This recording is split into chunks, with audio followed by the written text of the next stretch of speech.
Cece, play patty cake on Daddy's head. Yeah, she's gripping it right now. Cece, play patty cake on Daddy's head.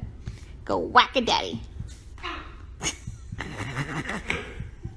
Don't do that, Cece. Don't do it. Someone's got hollering. Whack it, Daddy. Don't spit. Don't spit on Daddy, please. Oh, that's a shower.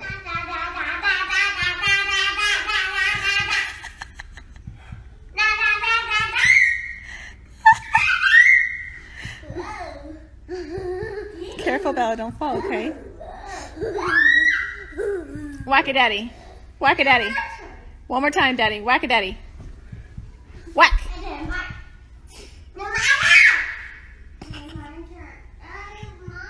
I know God will put the evil people where they need to be.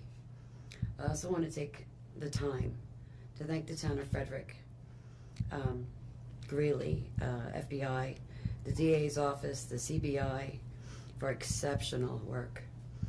We thank Nicole Atkinson, Shannon's neighbor Nathan, and his family. To me, they're our heroes. They really are. God bless. God makes no mistakes on who he puts in your life. Marriage is about love, trust, and friendship and unity. We marry for sickness and health, to death do us part. Our daughter Shannon loved you with all of her heart. Your children loved you to the moon and back. Shannon's family was her world. Shannon put a crown on your head. But unfortunately, the day that you took their life, God removed that crown. We loved you like a son. We trusted you. Your faithful wife trusted you. Your children adored you, and they also trusted you. Your daughter Bella Marie sang a song proudly. And I don't know if you got to see it, but it was, Daddy, you're my hero. I have no idea who gave you the right to take their lives.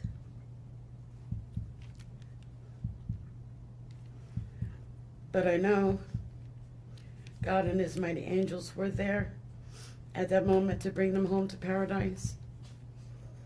God gives us free will. So not only did you take the family of four, your family of four, you took your own life. I want the world to know that our daughter and her children were so loved by us. There will always be protected by God and his mighty angels. I didn't want death for you because that's not my right. Your life is between you and God now, and I pray that he has mercy for you. From Shannon's mother, Bella Marie, Celeste Catherine, and Nico Lee's Nana. Thank you, Your Honor. I just want them back. I just want them to come back. And if they're not safe right now, that's what's tearing me apart. Because if they are safe, they're coming back. But if they're not, this has got to stop. Like, somebody has to come forward. Tell them you love them. You're welcome. We love you. Say love you. Candy. Oh yeah, shoot, that's in here. If this stillness holds you, a quiet gesture helps sustain these long-form investigations. Taking a moment to like the video or subscribe allows stories like this to be examined with the time and care they demand, bringing hidden truths into focus, one layer at a time. I don't want them to really go in the ocean. I mean, Ready, set?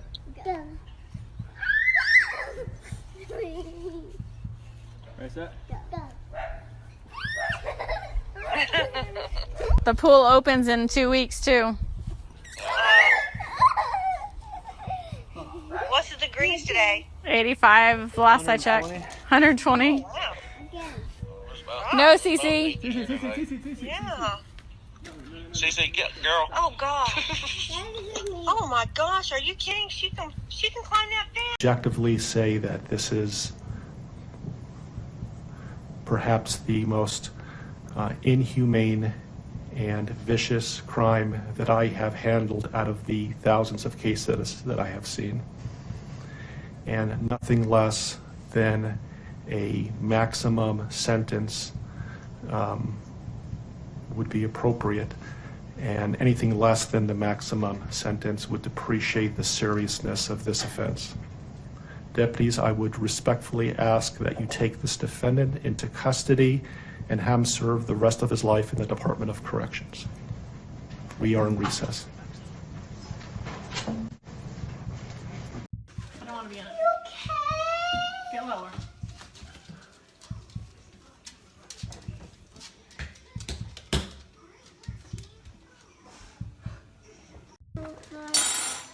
Hey everybody! So I'm home with the family, and they're excited to try the new Pro Bars, and they came in, I think, yesterday. So we have cookies and cream, and we have lemon meringue. Who wants Pro Bars? I do. All right, so do you guys want lemon meringue first, or do you want cookies and cream? Cookies. Cookies? I want that. You want the lemon meringue? All right, since I have this one open, let's try this one first, okay? Cookies and cream. And Daddy's gonna try it too. Yeah. Are you both? Yes, so everyone's gonna try Chris cookies and cream. All right, Bella gets cookies and cream, Cece gets cookies and cream. Ready? Ready? Set. You're the taste testers. Yummy. Is it yummy? What's it taste like? Chocolate. Chocolate. What else? Watermelon. Watermelon. What's it taste like, Cece? A little bit. Chocolate? Uh-huh. Is it delicious? Daddy? Oreo wrapped with vanilla. It's nice. Oreo wrapped in vanilla? Is it yummy, Cece? Is that good, Bella? I think they like cookies and cream. Okay, so let's try the lemon meringue. Hey, everybody. So, a little crazy over here. Cece loves the cookies and cream. You like it? Yeah, nothing. Good thing. Don't mind me. It's been a long travel day yesterday. Been cleaning, regrouping today. Hey, Jen. Okay, so Chris, this is the lemon meringue. Nope, that's Daddy's. Here's yours. Wait, don't take. Wait. Here, Bella. Okay, this one's lemon meringue. It's like the pie, but better because I don't like the pie. Ready, set, go. Ready? Hey, Jessica. That's so good. How's that taste, Cece? Good. Good? Yeah? Do you like that one better? Me too. I like it. What's it taste like? You like lemon meringue pie? Straight out the box. Bella, what's it taste like? I don't like it. You don't like that one? Bella doesn't like that one. That's okay. Okay. You like the birthday cake, right? And the cookies and cream? Yeah. Dieter, do you want some? Yeah, Dieter wants some. All right, so which one's your favorite out of all the Pro Bars? Hey, Wendy. I would say lemon meringue. Lemon meringue? What's your favorite, Cece? Birthday. Birthday? Mommy's favorite. What's your favorite? The cookies and cream? Wow. We have to keep 3 on stock. It's a good thing. How do I turn this around? It's a good thing that I have all 3 of the favorites in the house. Cinnamon rolls were sold out of it here at the house. You like it? I want dip and cream. You want dip and ranch? You want ranch dip and chips? Jess, I have them all. I just ate all of the cinnamon rolls. Cece actually really likes the cinnamon rolls too. Look at Bella. Cookies and cream. You got Cookie Monster.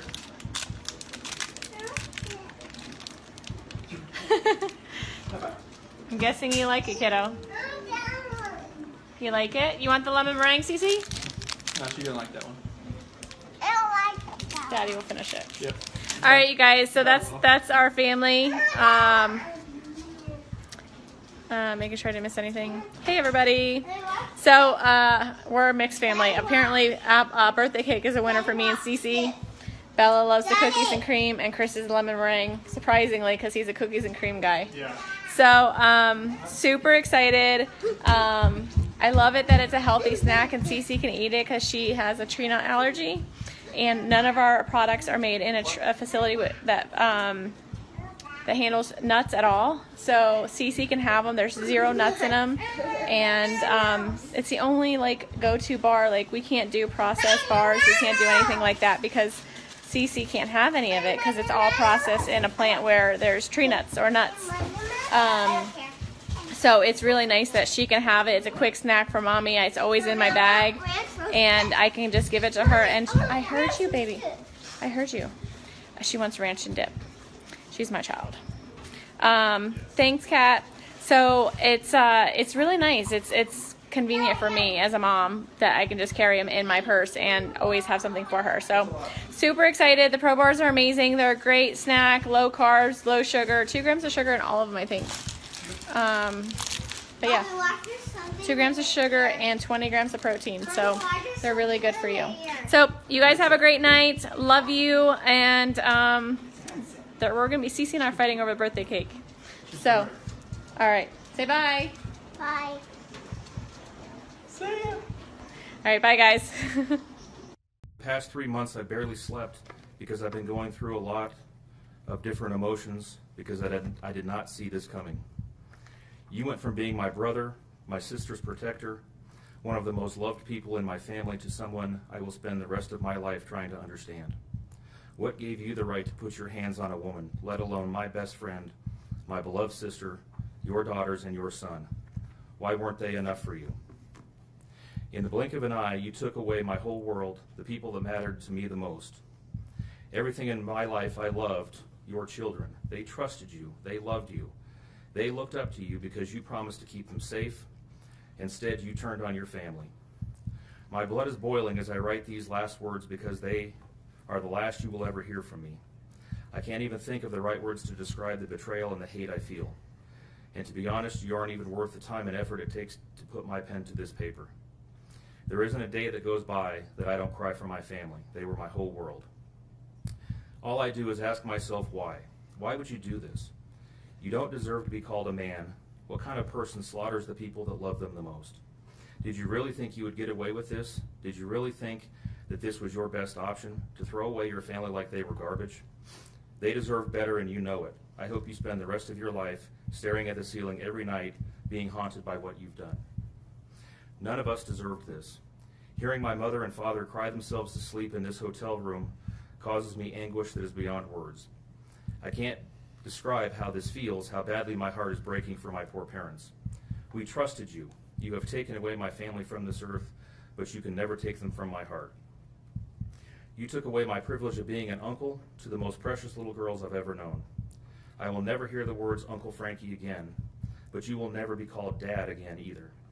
You'll never be able to put your hands on another woman, let alone my best friend, my beloved sister, and your son. I just can't comprehend how they weren't enough for you. Shanann, Bella, and Cece loved you more than anyone.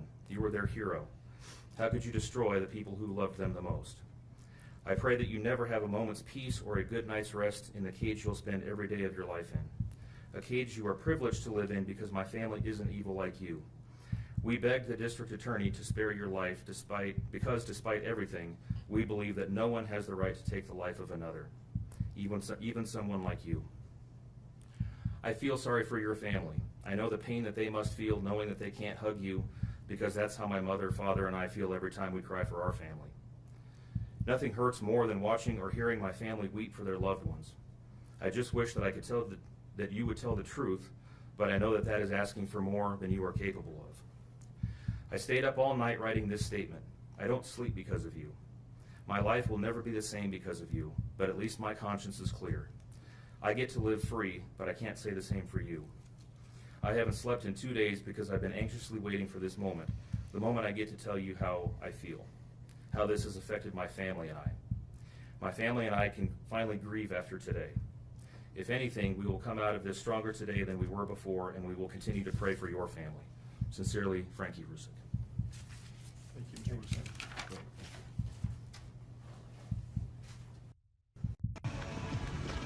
Hey guys, good morning, or I know for Colorado people it's good morning, good afternoon for everybody else. I wanted to come here live because today is the big day for the huge, our cocktail party is tonight where Product X is going to be released. We're super excited. We're heading to the pool right now, and then we have a massage today paid for by Lavelle. Today at 3:30. So Chris and I are super excited. So we're gonna get a massage after we lay by the pool for a little bit and maybe go to the beach again. And then we're going to go to the cocktail party. And we will be live there tonight.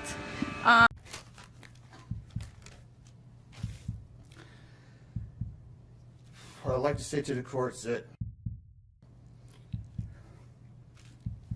Shannon, Bella, and Nico are loving, caring people. They love life. They love being around people who love them. They always had good times. This is the first time they went to the beach this year, and they loved it. But God only knows what happened that night. Life will never be the same without Shannon, Bella, and Celeste and Nico. Had all their lives to live. They were taken by a heartless one. This is the heartless one, the evil monster, who dare you take the lives of my daughters Shannon, Bella, Celeste, and Nico. I trusted you to take care of them, not kill them. And they also trusted you. The heartless monster, and then you take them out like trash. You disgust me. They were loving and caring people. You may have taken their bodies from me, but you will never take the love they had for me. They loved us more than you will ever know, because you don't know what love is, because if you did, you would not have killed them. You monster, thought you would get away with this. I don't know how. The cameras do not lie. You carry them out like trash of the house. Yes, I seen the videotape. You buried my daughter Shannon and Nico in a shallow grave, and then you put Bella and Celeste in huge containers of crude oil. You heartless monster. You have to live with this vision every day of your life, and I hope you see that every time you close your eyes at night. Oh, I forgot. You have no heart or feelings or love. Let me tell you something. I will think of them every day of my life, and I love them every day of my life. Prison is too good for you.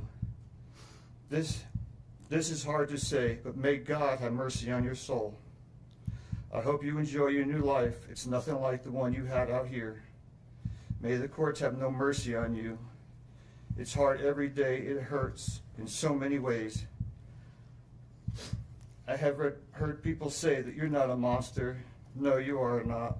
You're an evil monster. Thank you. Love you, Shannon, Bella, and Nico. Love you, Pop and Dad. And one other thing. And Shannon says she is super excited for justice today.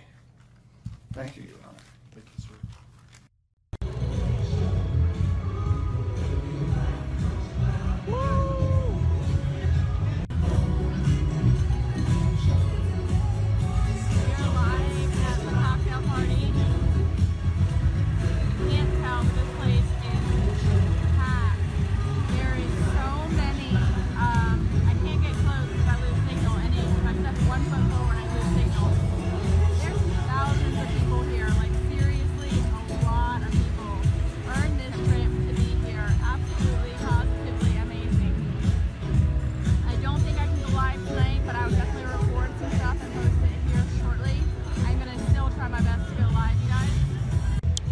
Everyone needs to deserve this. Everyone. Absolutely everyone. Tell them how much fun it is. It's amazing. This place is nuts. It is phenomenal. We're gonna go have some fun. get to hear what's coming out. It's absolutely exciting. We're super excited. We'll be back here live shortly, guys. Love you. Just wait. Hi, guys. Say What's hi, going Bella. We gotta get you dressed, kid. I Look know, what Bella's right? eating. Bella's eating some of the ingredients. She got a nice little bowl of chocolate chips. Look at that. What is that, Bella? Can you show them? What is it? Is it chocolate? Is it chocolate? It's chocolate little mini morsels, right? Yeah, good job. So she's been eating my peanut butter and the chocolate morsels so far today. So we're gonna let a few more people hop on, and then we're gonna get cooking here, and we'll explain to you what we're cooking up over here. So Yeah, welcome to the 12 days of Christmas, Lavelle Day, and even though I like to claim that I could probably cook, I can't at all. So I'm gonna let my wife do all the cooking. She's gonna make up some Thrive Bites for us. and I'm gonna go wash my hands real fast. Uh-oh. She's gonna leave me here alone.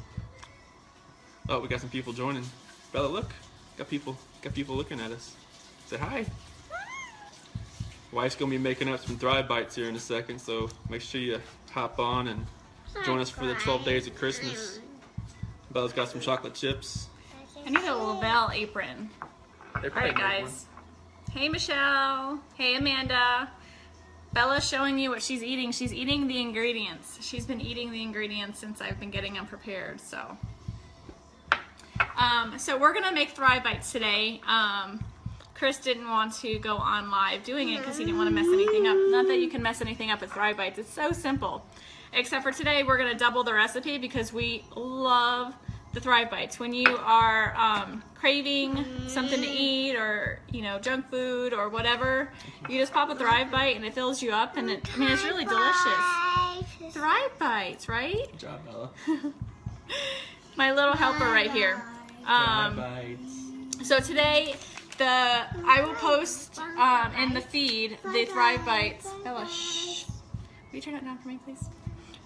So I'm going to post in the thread here today on how to make Thrive Bites and the recipe. So basically it calls for 1 packet of your lifestyle mix. Now you can use any flavor. I'm going to use vanilla here today. And hold on, honey. It calls for a cup of oats, a half a cup of peanut butter. Hi, Bonnie. Hey, Corey. Look at Bella. A half a cup of mini morsels. Now, I'm doubling the recipe, but still want to keep the calories down, so I'm only going to still do a half a cup of mini morsels. It does also, you can add anything into it, like coconut, peanuts, walnuts, whatever you want. It's up to you. You also add a 1/3 cup of honey, a half a cup of ground flaxseed, and a teaspoon of vanilla. I don't know if I mentioned peanut butter, but also half a cup of peanut butter. Again, I'm doubling the recipe, so everything I'm doing here today is going to be double. Hey, Madison. Take care of my dad while he's there with you this week. All right, guys. Sorry. So first, I'm going to add my oats. These are so good. We can't keep them in the house. So then I added, the mini morsels. I add the ground flaxseed. So I always add all the ingredients. I'll just add the rest of Bella's. I add everything that's easy to mix. And so I'm gonna pour our premium lifestyle mix in a cup so you guys can see the consistency.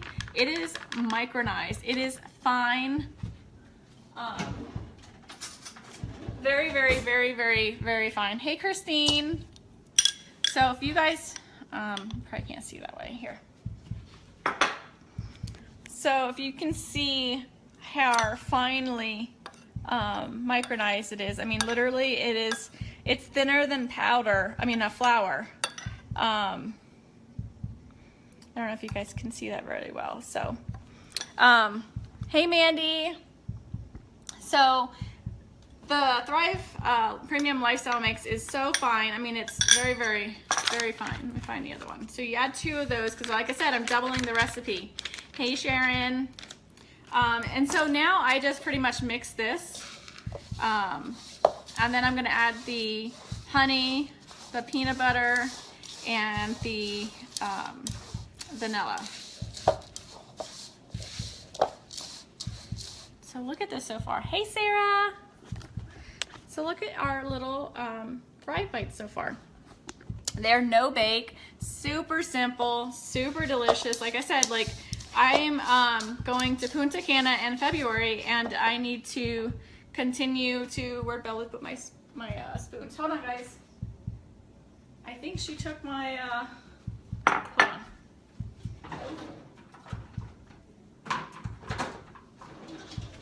All right, I got 2 more. So if you're like me, yes, Michelle, they're super delicious. So now I'm gonna add the honey.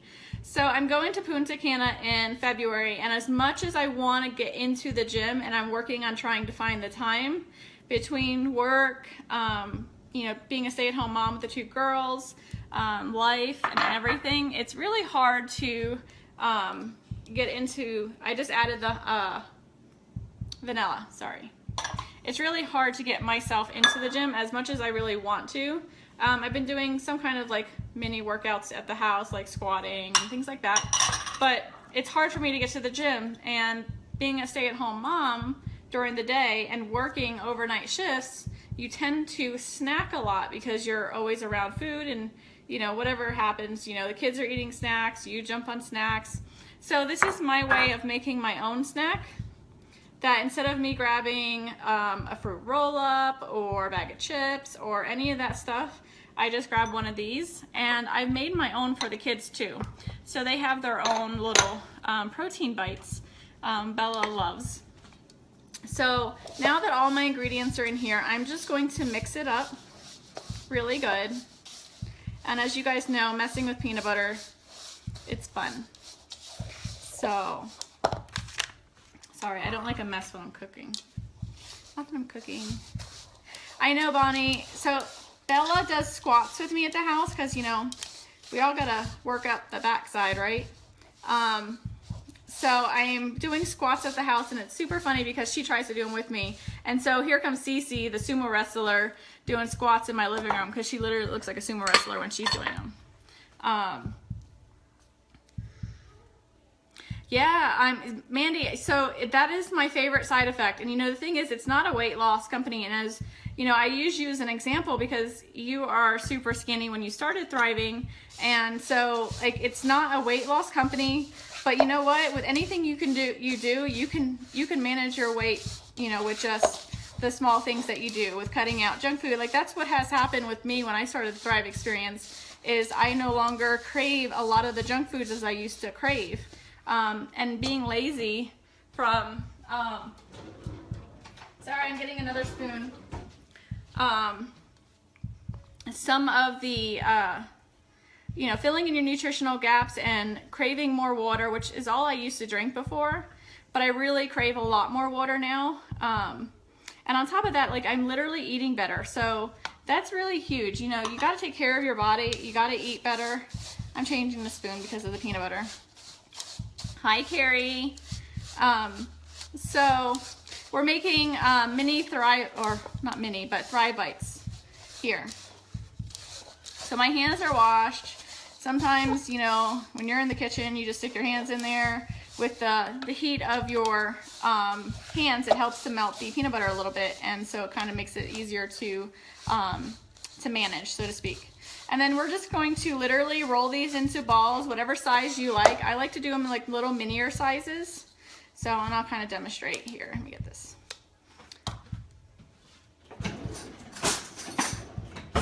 So, get your hands dirty. I take about a teaspoon size.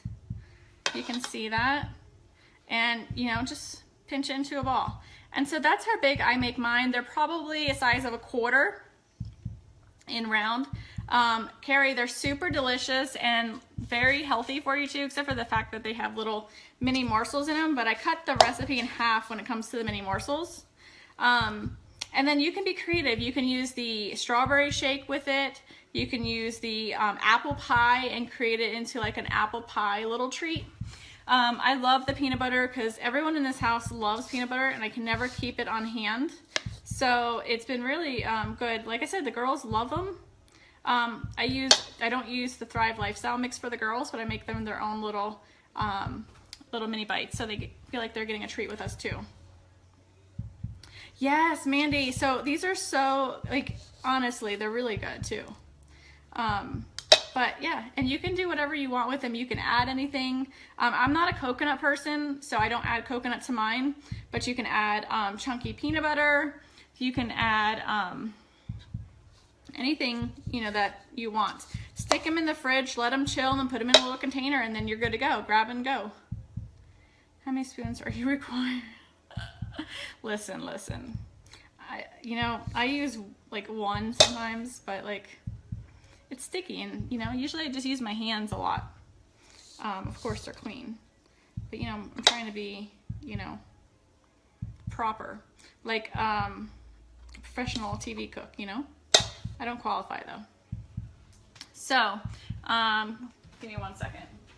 They're really good. You guys really have to try them. I will post them in the thread here. I am down 28 pounds since I started the Thrive Experience, and going to Punta Cana in February, I'd like to be down another, a good 5 to 10 pounds. And so this is a really good way for me to do that. And I'm going to show you kind of what they look like. I'm sure some of you have made some protein bites before. So it's super simple, you guys. Have fun with it. Bella was helping me out, but Chris took her away so she wouldn't talk on the video.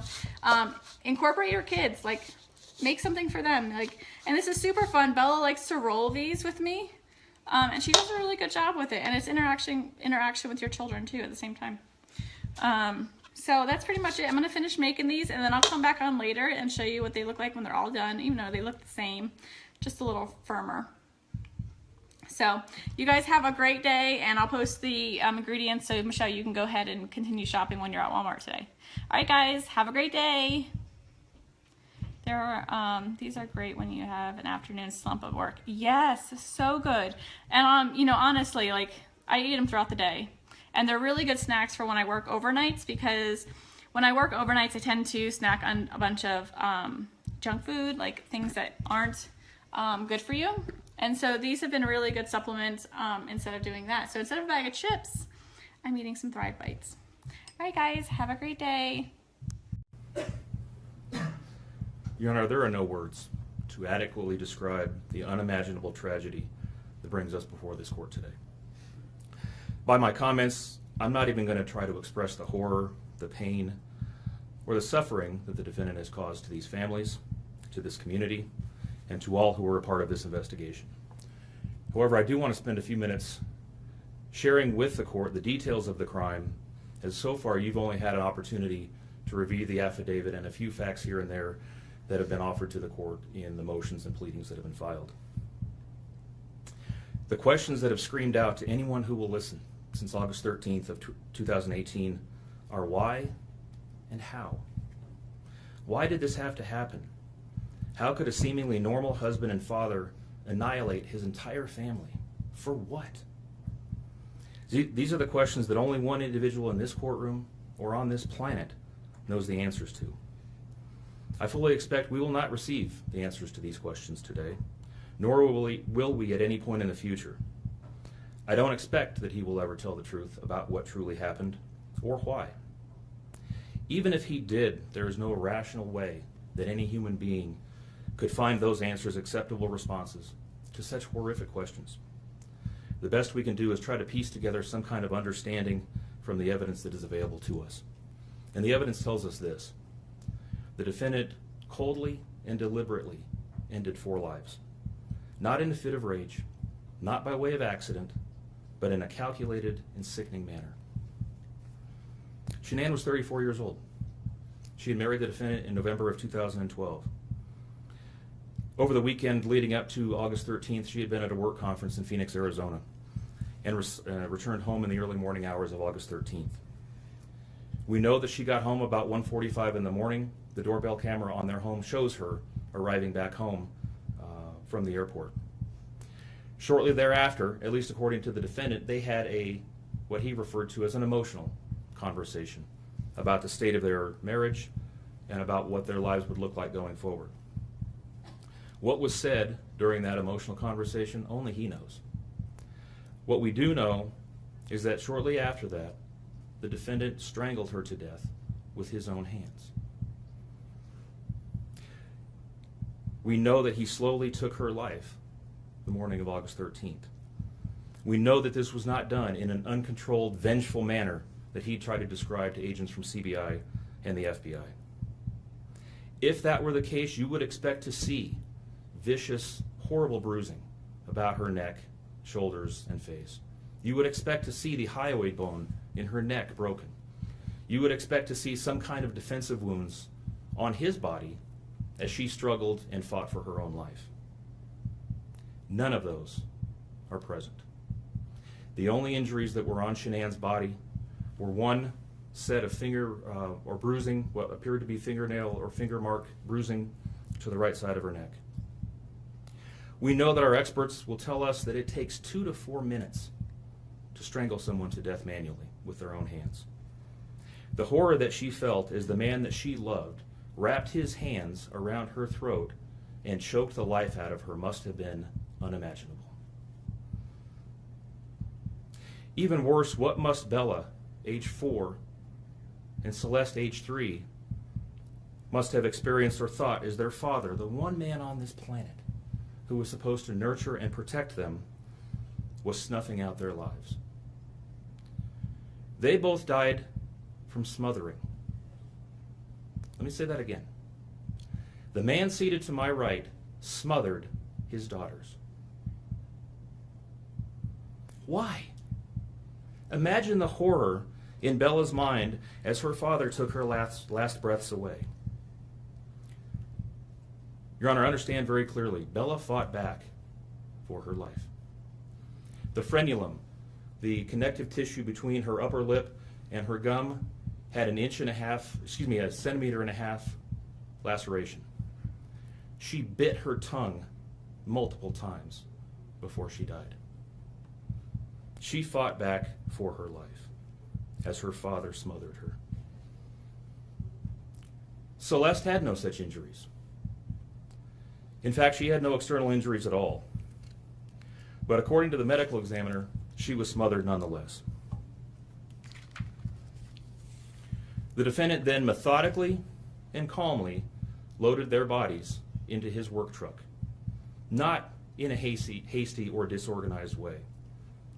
He was seen from the neighbor's doorbell camera backing his truck into the driveway, going back and forth into the house and back out to the truck 3 different times, 1 time for each of their bodies. He then drove them away from their family home 1 final time, intent on hiding any evidence of the crimes that he had just committed. In 1 final sign of callousness for his wife, his daughters, and their unborn son, and their remains, he drove them to a location that he thought no one would ever find them, to one of the oil tank batteries with which he was so familiar. He knew this was safe. He had texted a coworker the night before saying, "I'll head out to that site. I'll take care of it." He had carefully ensured that he would be alone in the middle of the plains to secrete away the remains of his family in a place that he hoped they would never be found. In 1 final measure of disrespect for the family he once had, he ensured that they would not be together, even in death, or so he thought. He disposed of them in different locations. He buried Shanann and Nico in a shallow grave away from the oil tanks. Bella and Celeste were thrown away in the oil tanks at this facility. Different tanks, so these little girls wouldn't be together in death. Imagine this, Your Honor. This defendant took those little girls and put them through a hatch at the top of an oil tank 8 inches in diameter. Bella had scratches on her left buttocks from being shoved through this hole. A tuft of blonde hair was found on the edge of one of these hatches. The defendant told investigators that Bella's tank seemed emptier than CC's because of the sound that the splashes made. These were his daughters.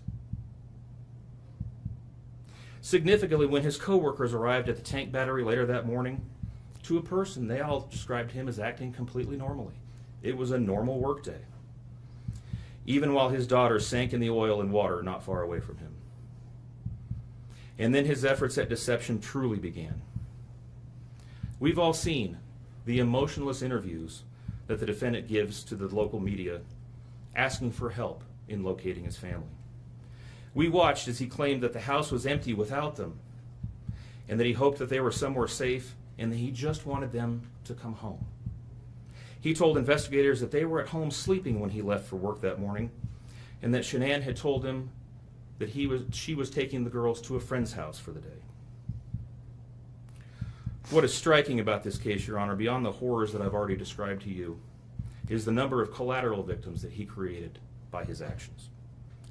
While he stood in front of TV cameras asking for the safe return of his family, scores of law enforcement officers, neighbors, friends, and family scoured the area, fretted for their safe return. They texted him begging for any information and sending him their best wishes, all the while he hid what he had done. The list of indirect victims does not end there. Think of the firefighters and the Colorado State Patrol hazmat experts who had to don protective suits and who were called upon to pull Bella and Celeste out of those oil tanks. Or the coroner employees who had to conduct these autopsies. Or the victim assistants who frantically attempted to ease the suffering of those affected. All of this, Your Honor, for what? Why? Why did this have to happen? His motive was simple, Your Honor. He had a desire for a fresh start, to begin a relationship with a new love that overpowered all decency and feelings for his wife, his daughters, and unborn son. While Shanann texted the defendant over and over again in the days and weeks leading up to her death, attempting to save her marriage, the defendant secreted pictures of his girlfriend into his phone and texted her at all hours of the night. While Shanann sent the defendant self-help and relationship counseling books, one of which, ironically enough, was thrown in the garbage. He was searching the internet for secluded vacation spots to take his new love in researching jewelry. And while Shanann took the girls to visit family in North Carolina, the defendant went to car museums and the sand dunes with his new girlfriend. The stark contrast between the subjects of their internet and text content is absolutely stunning. Even the morning after he killed them and disposed of their bodies, he made several phone calls. One was to the school where the girls were supposed to start, telling the school that the girls would not be coming to school anymore, that they were being unenrolled, presumably to give him some more time before law enforcement notification about them going missing. He contacted a realtor to start discussing the selling of his house, and he texted with his girlfriend about their future. None of this answers the questions of why, however. If he was this happy and wanted a new start, get a divorce. You don't annihilate your family and throw them away like garbage. Why did Nico, Celeste, Bella, and Shanann have to lose their lives in order for him to get what he wanted? Your Honor, justice demands the maximum sentence under the agreement reached by the parties. As you will recall, the agreement calls for life sentences as to Shanann, Bella, and Celeste, and all of those to run consecutively to one another. It also calls for the count of unlawful termination of a pregnancy as to Nico to run consecutively to counts 1, 2, and 3. I would suggest that the extreme aggravation present in the defendant's conduct and in the efforts that I have described mandate that the sentences for counts 7, 8, and 9, the tampering with a deceased human body, each be the maximum of 12 years, and that those sentences run consecutively to one another. It is very clear that each of these acts that these were not the subject of one act, but each oil tank that he walked up with his daughter's bodies and the hole that he dug for his wife and unborn son mandate a mandatory consecutive sentence. It's been alluded to this morning, but the defendant was certainly eligible for the death penalty in this case under the existing law in the state of Colorado. As you heard, Shanann's family strongly opposed my office seeking the death penalty and being bound to the criminal justice system for the next several decades. That's in large part, as you've heard, why we have reached the agreement that we have. 4 lives were lost at the hands of the defendant on August 13th for reasons that we will never fully understand, nor will we know. In the end, the Rusick family was much more merciful towards him than he was towards his wife, his daughters, and his unborn son. Prison for the remainder of his life is exactly where he belongs for murdering his entire family. Thank you.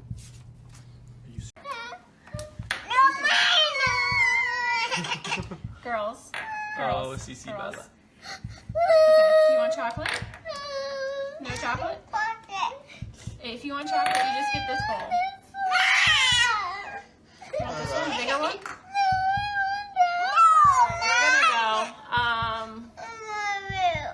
I love you too. This is the morning. This is why I love that I thrive. I'm Cindy Watts. Ron Watson. Thank you. And I have authorized you to make a statement to the court as paternal grandparents of the children. And if you choose not to make a statement, but your designee, Ms. Powers, chooses to, she can do so as well. How would you like to proceed today? I want you to start. I want you to start, but I would like to read Who's that. going to be speaking today? Your Honor, initially, they've asked me, and they're hoping that they have the strength to speak, but if they do not, they've written out their statements and asked me to finish for them. So That would be fine. Who would like to go first? if I could start, Your Honor. On behalf of the Watts, Your Honor, and to the community, we thank you for the opportunity and the recognition under the Victim Bill of Rights. We come today as the grandparents and the parent of the daughter and children whose life was taken in this case. We are not here to ask for leniency. We are not in any way condoning or tolerating the crime that has occurred and the pain that has been caused. We join in our daughter-in-law and grandchildren's family in saying this should never have happened. This is not condonable. This is something that we will never get over. We appreciate the consideration that everyone has paid, most especially the families that have lost everyone. We appreciate that they begged for Christopher's life. We agree and echo what they have said, that it is not his place to take anyone's life, nor would it be our place as a community to take his life. So we thank you for the opportunity and for every consideration and effort that's been put out. The prosecution in this case has in fact respected the Victim Bill of Rights. They took the time to explain that the information that my clients had at the time that they were interviewed was not correct. They were misinformed. They were searching for answers. They were not intending to cause any pain to anyone, and they appreciate that the prosecution answered their questions and gave them the time and the respect and the consideration so that they could tell this court and everyone in this community that the interview content was not their message, that they accept that their son has done this, that they accept that he chose to plead guilty, that he sought and requested their consent and agreement for a life sentence. They appreciate that he is given the opportunity to serve that life sentence. It is his responsibility, it is his sentence, and it is not enough to make up for what has done.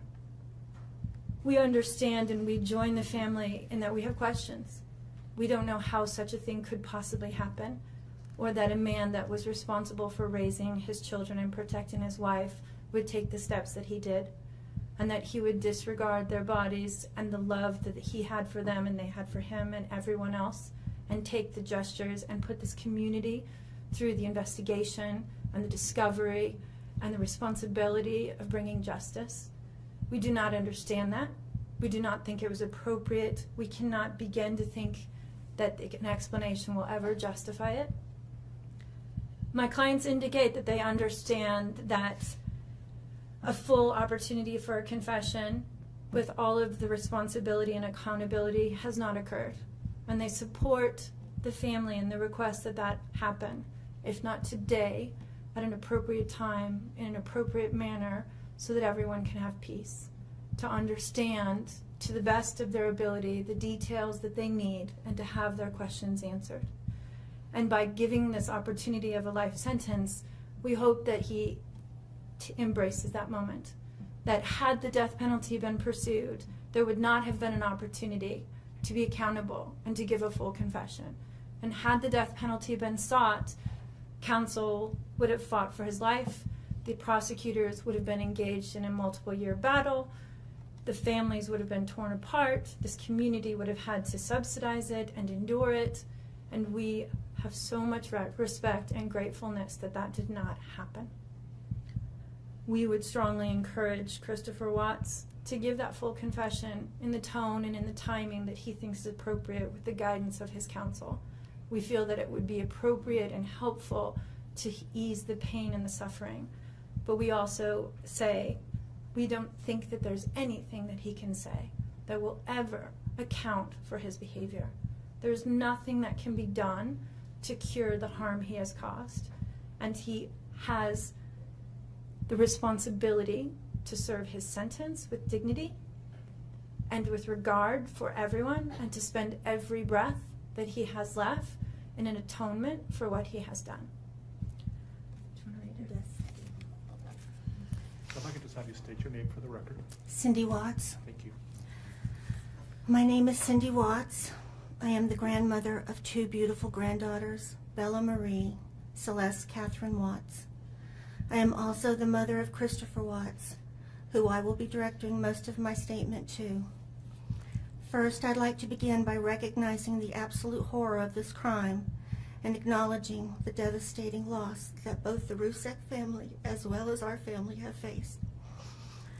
Our families have been irreparably broken by the needless deaths of Shanann, Bella, Cece, and Nico.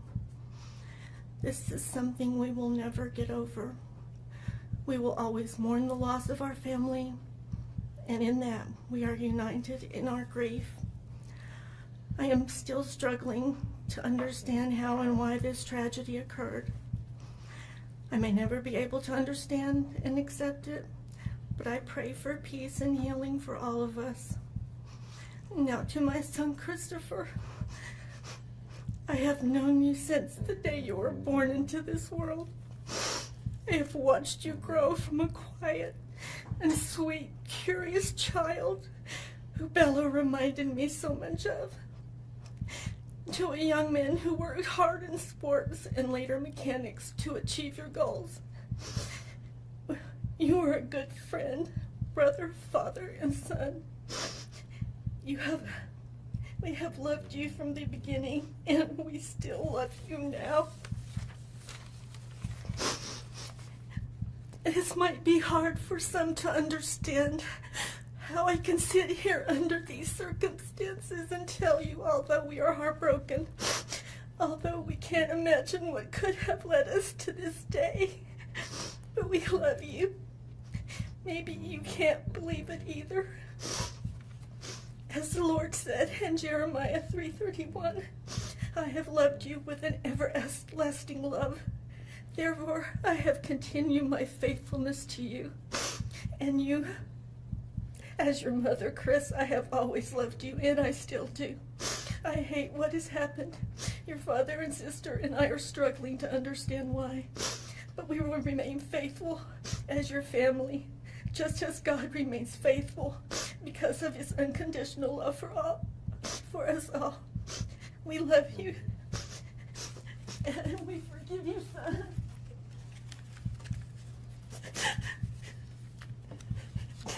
Thank you. Judge, if I could read Mr. Watts' statement. Yes. My name is Ronnie Watts, and I am the grandfather of Bella, Celeste, Nico Watts, and I am the father of Shannon. I am the father of Christopher Watts as well. And one of the most important things I've done in my life is to raise my children and to watch as they started their own families. I spent many years coaching Little League and talking to my son, taking him to the races, and sharing my love and knowledge of cars with him. He was just as involved with his girls. I believe he loves his girls. I know he does. This tragedy has impacted my family in so many ways. Beyond losing my precious grandchildren, our beloved daughter-in-law, we are forced to question everything. We still don't have all the answers, and I hope one day, Christopher, you can help us. Chris, I want to talk to you as a father and son.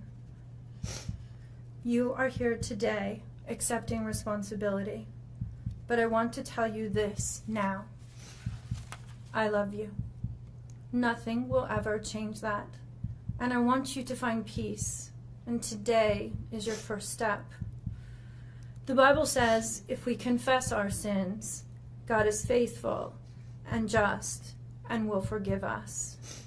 Chris, I forgive you, and your sister forgives you, and we will never abandon you, and we love you. Dad. Judge, thank you for the opportunity to address the court.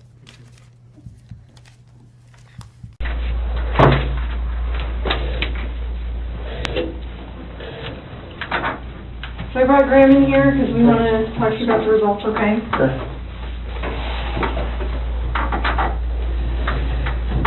So it is completely clear that you were not honest during the testing, and I think you already know that. You did not pass the polygraph test. Okay. Okay. So now we need to talk about what actually happened. And I feel like you're probably ready to do that. I didn't lie to you on that polygraph, I promise. Chris, I know. Chris, stop. It's time. Just stop for a minute. Take a deep breath. I want you to take a deep breath right now.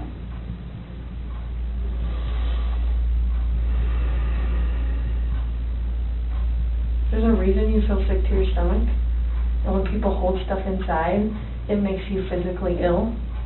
And I can just tell on your face, I could tell from the second you walked in that you were wanting to just come clean and just be done with this. And I appreciate that because you knew sitting down in that chair that you weren't going to pass today. And you knew I was going to find out because I told you that.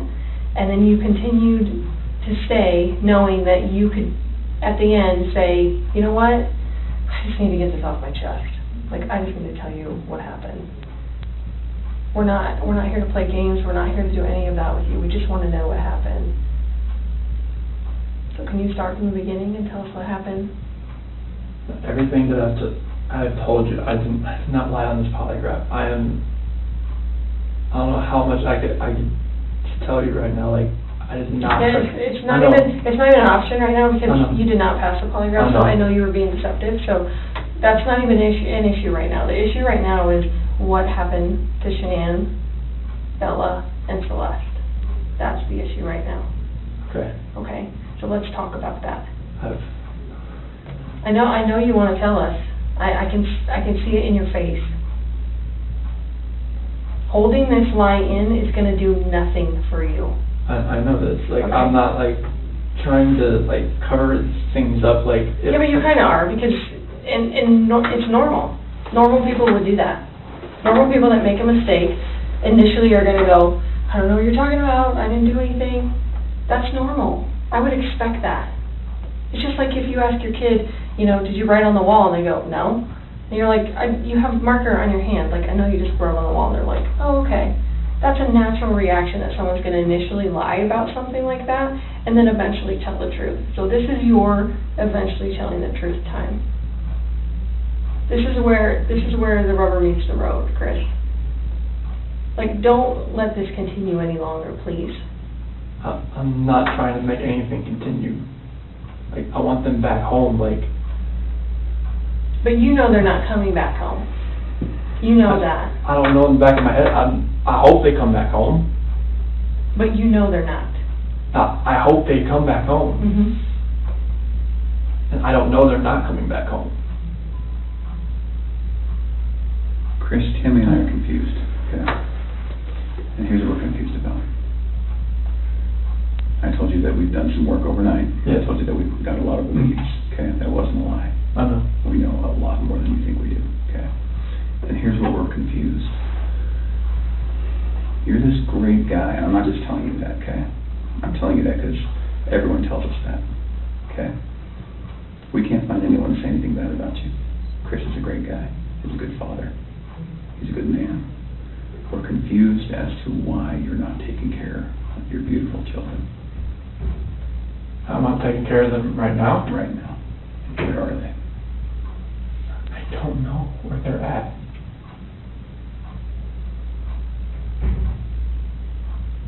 Honestly, I do not know where they are at. If I could have my babies back home right now, I would. I want them back. I want everybody back. That is the God's honest truth.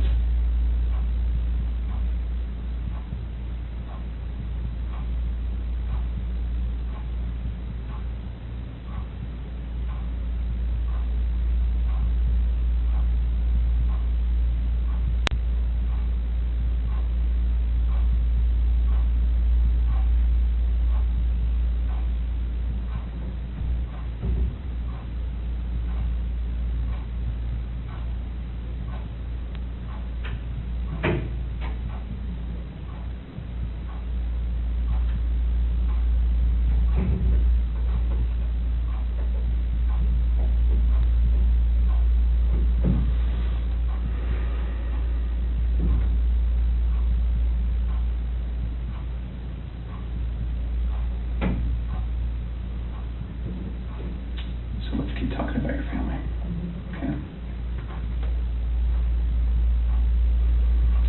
We just can't figure out why there's two Chris's, okay? We talked about that last night. Yes. We just can't figure it out. There's a Chris, okay? If somebody asked me my kid's child routine, I would say, I don't know, go after them all. That's the truth, right? And so it is very surprising to me, and it warms my heart that you're the type of dad who can pack a bag in the morning, and you know just what to put in there, and you know just what to put in there as a backup in case they have an accident, okay? You know what the clothes to put in there, you know what they have for breakfast, you know what they have for a snack, and a dinner, and a nighttime snack. You can tell me the book you read to your daughters, okay? I know you love them, and you're not faking that, are you? It's real, okay? There's a lot of guys who come in here and try to tell me that, and I know they're lying, okay? Because they can't answer those questions that you can answer, okay? But you are here today lying about something else.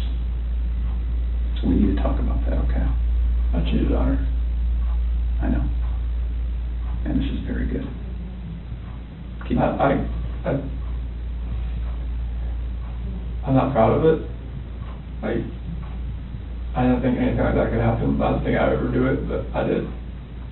I know. Keep going.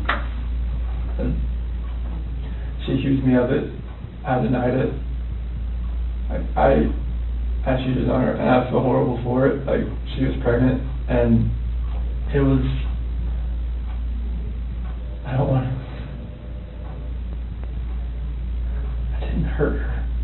I cheated on her. I hurt her emotionally. I cheated on her. And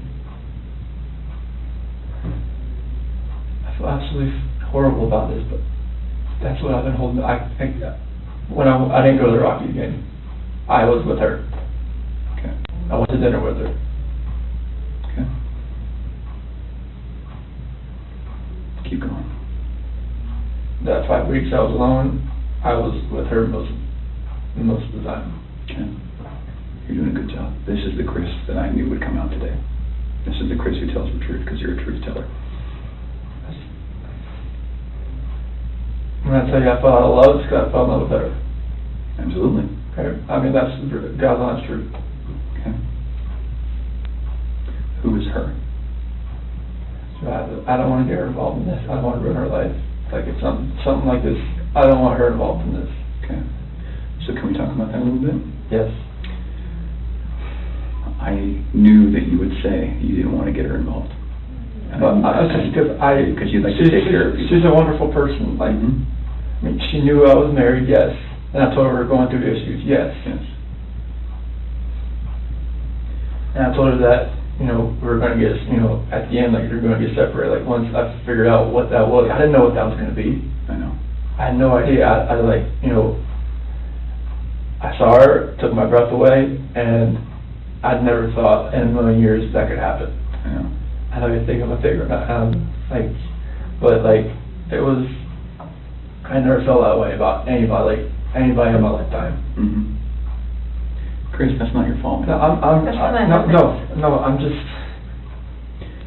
Well, can we do this? I know you want to take care of her because it's because you're the type of guy who takes care of women. It is. You took care of your wife, you took care of your daughters, you were very good at taking care of her, and you want to take care of her. So can we make a deal? I don't think this girl did anything to hurt anybody, but I can't walk out of here wondering. So can we leave her out of it? Okay. Get back to your wife and your daughters. Okay. Where are they? That I do not know. That was what I was holding back. Like, I didn't know, what I did. I know. Chris, in the interview today, you weren't asked about infidelity. You were asked about... I was holding back from last night. That's not what you feel today. That's not how that works. You would have reactions to every single question, not just the ones that we talked about being important. Like the ones you wanted me to lie about, is that what you're talking about? No, the ones about her disappearance and knowing where she's at, and about seeing her last. I was not lying about those things. So can I tell you what I think? Yes. Okay. So, going into that interview today with Tammy, where we strapped you in, we knew all about Nikki. Okay? All about her. And you're doing a very good job right now, because you didn't have to tell us about her, but you did. I couldn't hold that in anymore. I know. We could see it in your chest and in your eyes. Okay? Here's the challenge that we have. We knew about Nikki, and so we didn't need to ask you about her in the polygraph. We just didn't need to, because we knew. Okay? And so that's why we didn't ask you, because we already knew the answer. Okay? We're very, very worried about your daughters and your wife. I am too. Okay? So can I tell you maybe, based on the people that I've talked to, and Tammy's talked to, based on all the investigations we've done, based on your cell phone, both your cell phones, your wife's cell phone, Nikki's cell phone, okay, based on talking with family members and friends, and based on talking with everyone, here's what we know, okay? And I'm not going to lie to you right now. Here's what we know, okay? Chris is a good man. Everyone said it. Okay, I'm not just telling you that because I, want to blow smoke here. You're a good man, okay? Nobody can fake answers about packing a backpack. Nobody. You either pack a backpack for your kids or you don't, okay? This should have been the happiest time of your marriage, okay? You and Shanann. This should have been the happiest time. She's making a little money. She's making good money. You're making great money. You both have a job. You have beautiful kids, you have a beautiful house, you're in Colorado, clean air, good people, okay? And on top of that, you look pretty good now. You're pretty fit, okay? This should have been a time in your marriage where you guys were happy and thriving and productive, okay? And I believe that Shanann's the reason none of that happened. I believe that she's a controlling person, maybe doesn't listen to you as much as she should. I think that she can do whatever she wants and you can't. Okay? I think if you were to go to a restaurant, she would order whatever the hell she wants. And as soon as you order a nice steak, she says, whoa, buddy. Okay? A woman that lets her man do all of the backpack packing and all of the cooking. I'll do all the cooking, but she cooks I do some things here and there. Okay. That's because you're a good person, and I think that she started on the path to leave the marriage. Okay? It's ironic we're talking about you and Nikki, I think that she was the one who started on that path first. What do you think about that? I wouldn't have thought about that. Okay. And the other thing I think is interesting is, even though she is that type of person that's controlling, doesn't listen, does what she wants, is walking away from her kids, here you are defending her. Because to your core, you want to take care of the people you love. Okay. And that's the reason why we want to give you an opportunity today to just help us find them. Okay? Will you do that for us? I'll do whatever I can to help to find where they're at. Okay. So when she asked you, do you know where they are, or are you going to tell the truth about where they are, you failed miserably. Okay. Why? I'm a nervous person. Like every question I asked, every question, it felt like I wouldn't say the right thing. That's not how the polygraph works. I don't know like what it reads like. I know she was saying about the autonomy of the process, but like I don't know where they're at. Chris, right now your dad's outside. He flew across the country to help you. Okay. You're lying to him.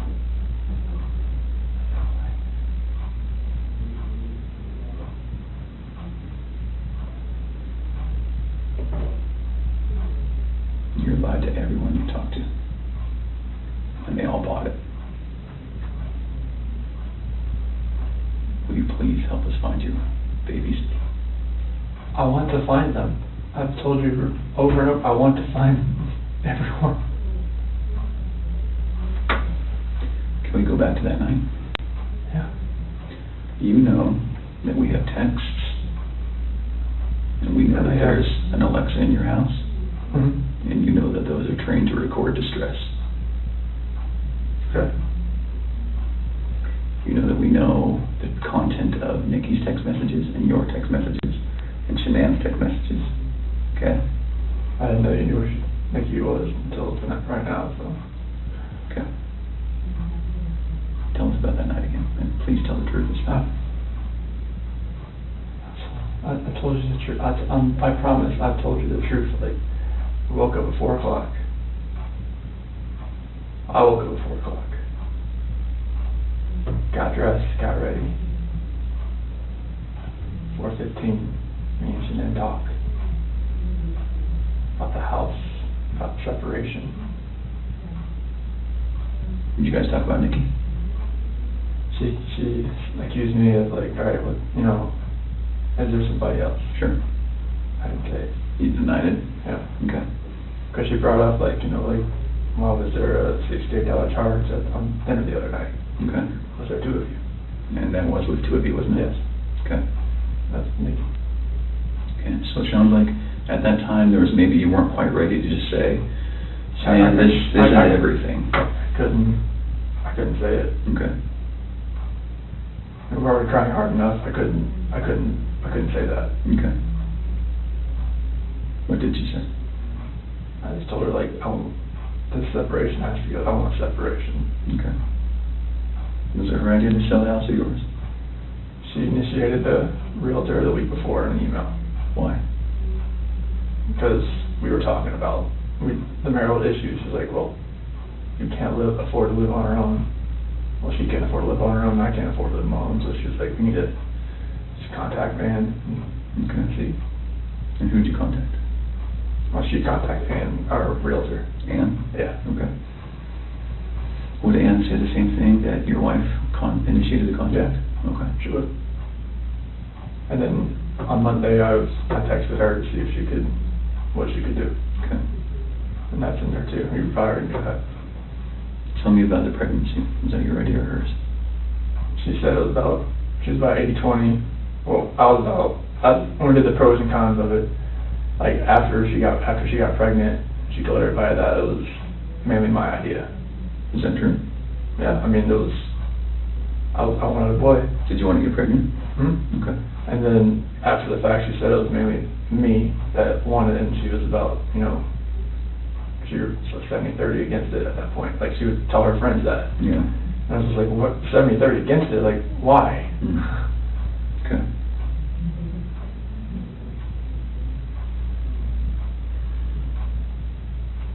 Can you understand that some of this just doesn't make sense to us?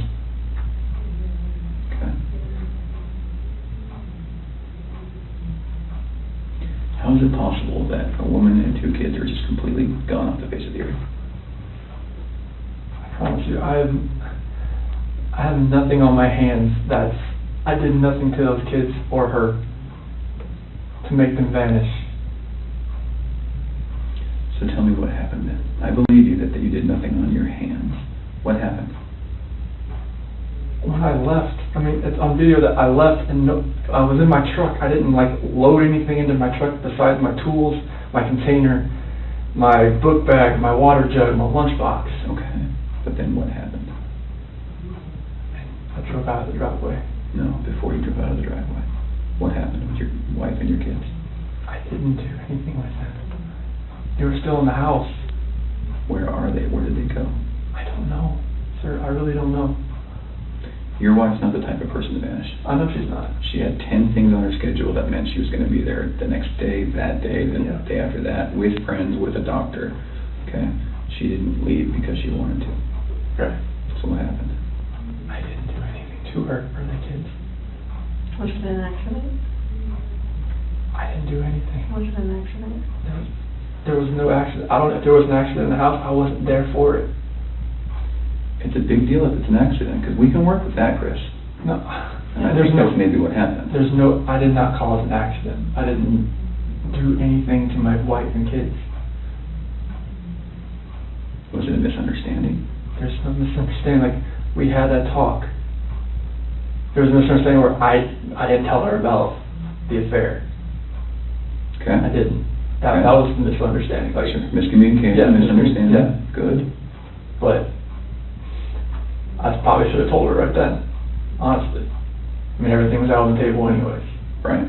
I should have just told her right then. But I didn't, because I just couldn't bring myself to do it. What was your plan? What were you going to do? I mean, how was the separation going to work? Like, once we got separated, I would get my own place, and then 50-50 split with the kids, that's what I was hoping. And what about Nikki? Take it slow and just see if anything develops, like when I'm, at my own place. Okay.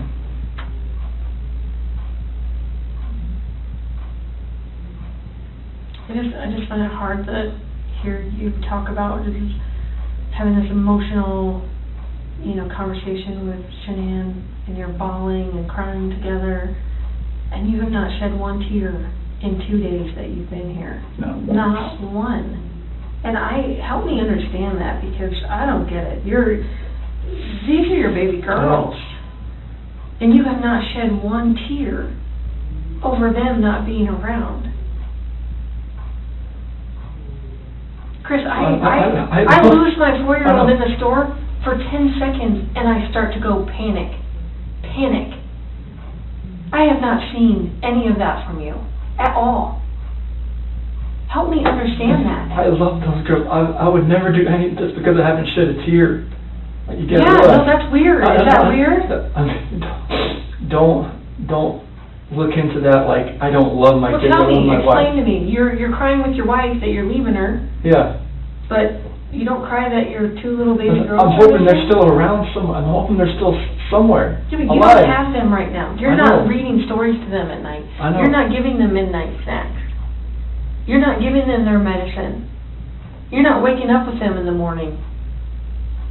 I know this. So that should cause you pain. It does cause me pain. But I don't see that. I don't see that. I want to see the Chris that cares. I want to see the Chris that, feels bad about what he did and wants to, get this off his chest and be done with this. And let us find your little girls so that they're not out there in the middle of a field or whatever somewhere. Like, don't do that. I love those girls to death. Then show us that. Show us that. Show us this Chris, not this Chris. I'm not showing you that Chris. I'm showing you the Chris that cares about his girls and his wife.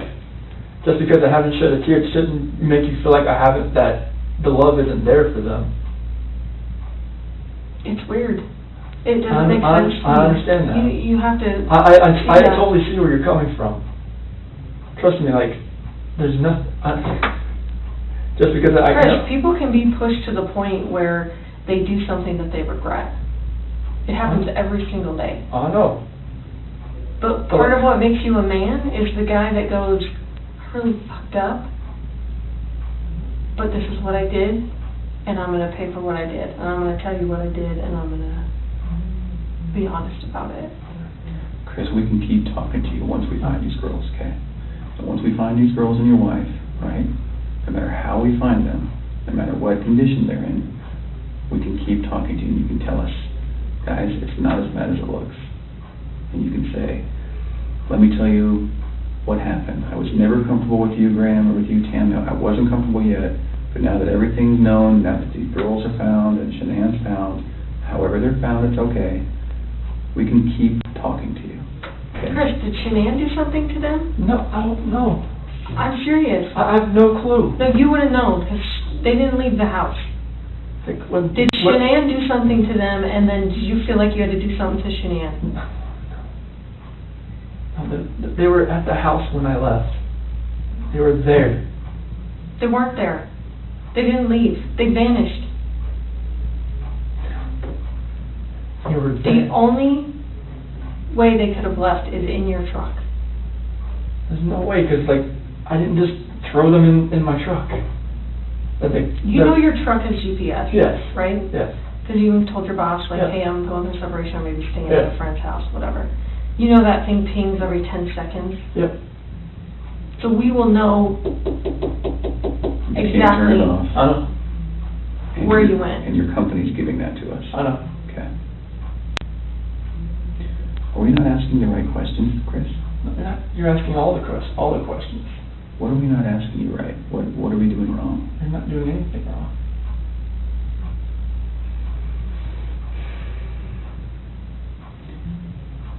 Did Shanann do something? I think she did anything to these kids. We both love them with all our hearts. There's no way. It could have been an accident. Something happened in the house that you know about. You failed the polygraph test, Chris. This is not about, did you leave and your wife vanished and you didn't know anything about it. That was not what you were asked, okay? Okay. We know that something happened to all three of them. But I want to know, did something happen to these baby girls first that you had to take into your own hands and deal with? You had to clean it up for Shanann. Chris, you got to tell us. There's something that happened to these baby girls.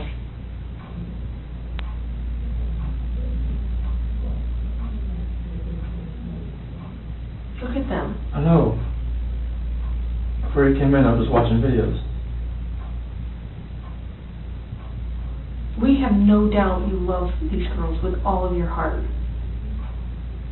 I have no doubt. But we make mistakes. And that's okay. It's what we do with those mistakes that make us who we are. Chris, it seems like you're thinking about it right now. What are you thinking about? She couldn't have.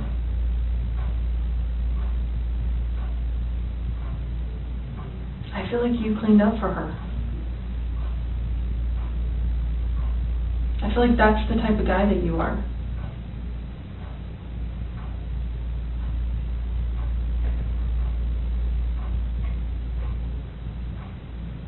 Which one of these has the breathing thing?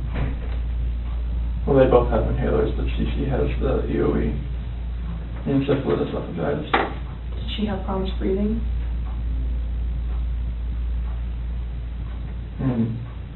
Only like with her allergies and whatnot, like if she had anything next, but she's home with the endoscopies and everything and the surgeries I told you about. Do you think she had trouble breathing that night? And Shanann freaked out?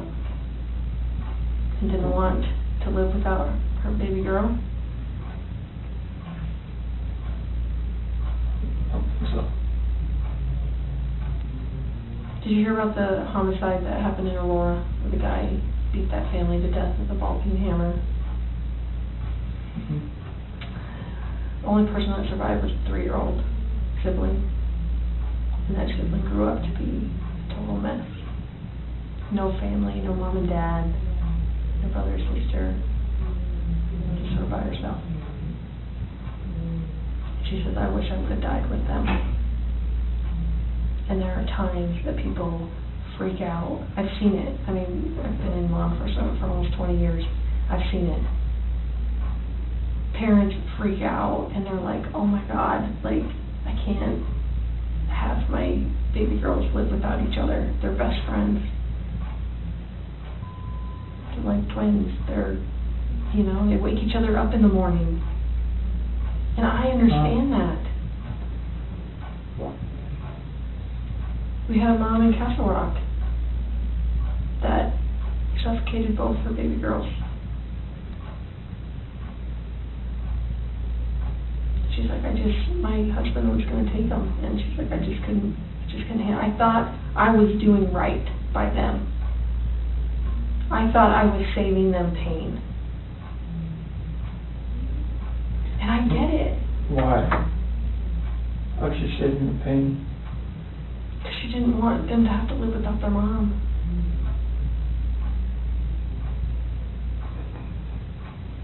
Chris, this is a weight that's going to be on you for the rest of your life until we resolve it tonight.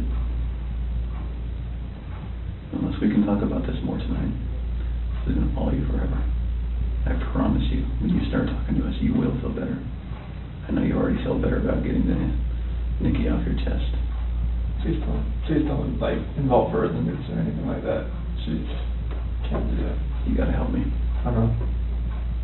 Chris, we're giving you a lifeline right now. You need to take it. You need to reach out and take it. Did they look like this the last night you were with them? She had that dress on, like,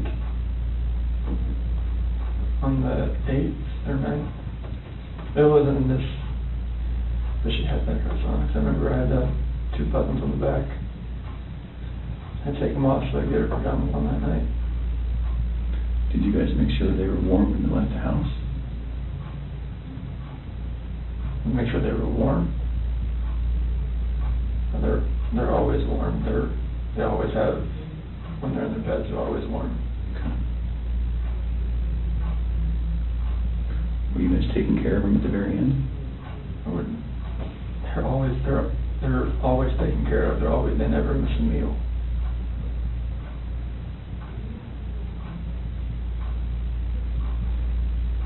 Chris, you took them out of the house with their blankets and their animals. Like, that's because you cared. That's what a caring dad does. I mean, I'm always caring for these kids. There's nothing in this world or my life.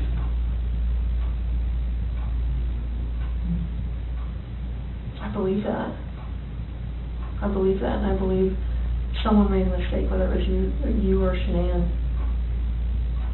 And you either cleaned up after Shanann or you made the mistake. And I mean, I want to believe that maybe Shanann did it and you felt compelled to fix this so Shanann didn't look bad. That's what I want to believe. But I don't know, you're not telling me that, so it makes me think the worst. Like, did you do that to all 3 of them? I did not do anything to these kids. Not do anything. What did Shanann do to them? Tell us, Chris. Chicks are crazy. Can I talk to my dad or something? Absolutely. Do you want to bring him in here? No, I just need to talk to my dad. Like, I flew across the country. Hey, Chris, I can't. How about this?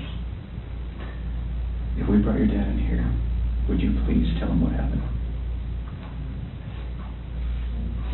Can I just go talk to him? I've been in here for like 5 or 6 hours and I'm like... Absolutely. Chris, look at me, man. It's not going to feel any better. He deserves an answer. It's your best friend. There's only one person you wanted here most, and it's your dad.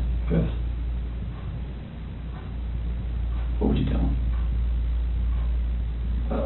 I love him, and I just want him to be by my side. Okay. He knows more than we do that you're a good man. And he knows as much as you want to protect your wife, Shannon. I think he would tell you to do the right thing. Before we get him. Can I go out there and talk to him? Well, I don't know that you want to do it out there because there's a lot of people going through the halls. Should we bring him in here? I'll step out.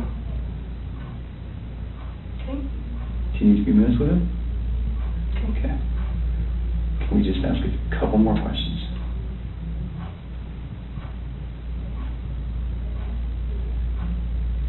It seems like you're about to get it off your chest.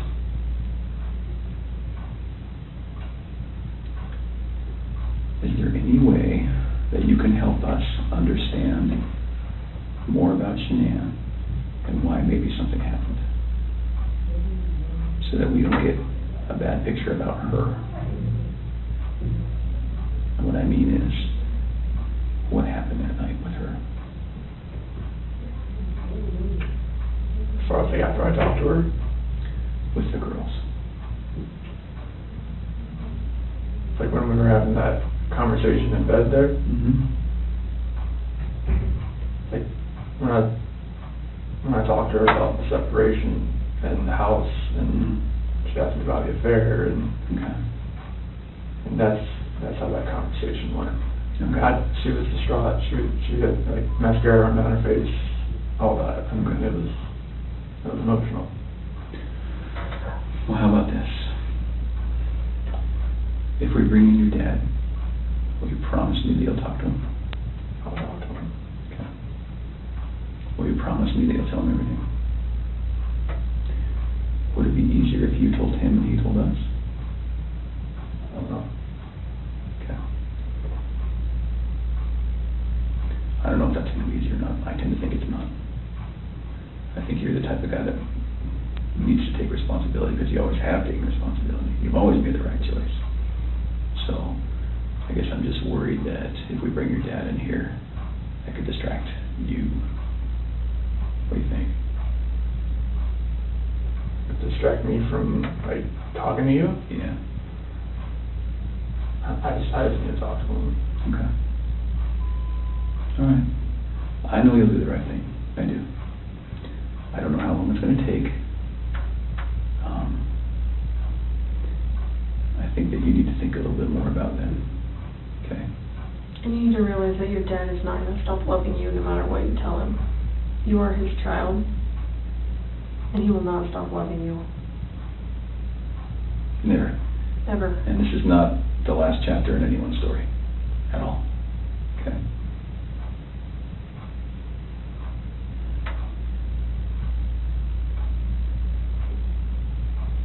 He's been here the whole time. You know, he didn't want to leave you. Have you ever seen, sometimes when an animal's owner dies, they stick around forever? I think that's your dad.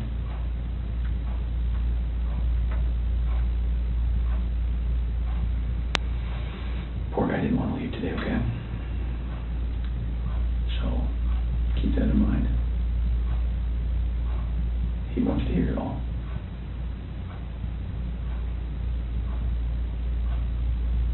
All right.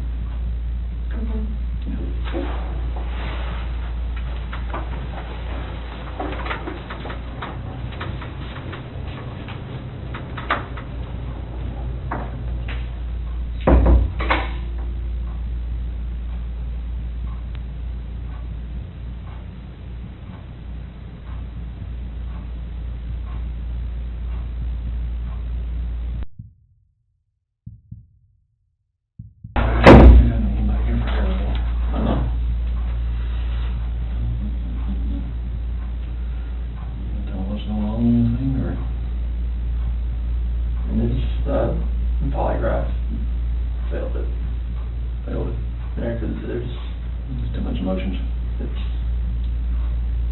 So I mean, they're not gonna let me go.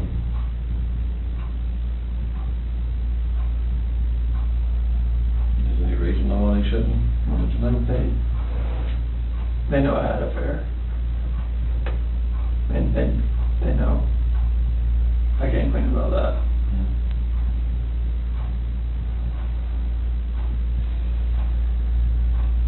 They know you had an affair. Anything else you want to tell me? What's going on, or what happened, or anything? Or you know anything about? When we had that conversation that morning, it was emotional. It was told her about separation and everything like that.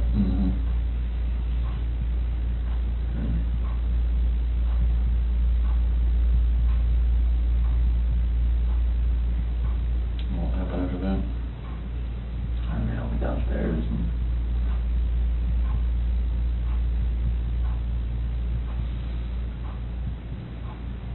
I want to protect her. What? I want to protect her. You don't want to protect her? I don't know what else to say. What happened? Huh? She hurt him? Yeah. And then I forgot her. What now? I forgot about her. You hurt her? Did they leave after that for a long time? So she started hurting the kids. Paper.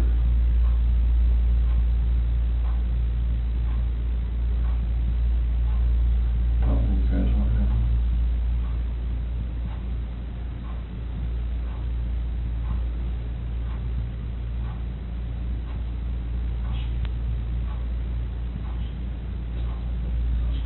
What? She smelled it. Or choking. I didn't hear anything. When I was downstairs, I came back up and they were gone.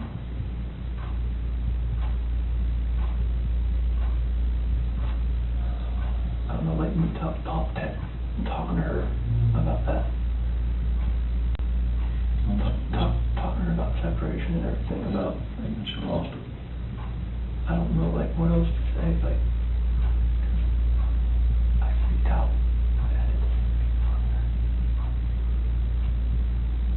Those are my kids.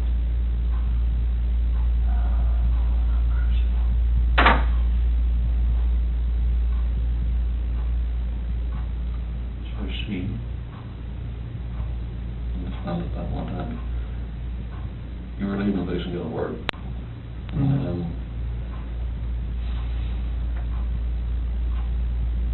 She freaked out over the separation and everything. Like, she laid back down, but that's when I went downstairs, but I heard like a little commotion upstairs, but I didn't think anything of it. And then you went back upstairs and she was... Never. I could see, like, she was on top of me. What, choking her, or... Did she kill her? They're blue. Both of them? Yeah. She choked both of them to death. I forgot to say anything with her.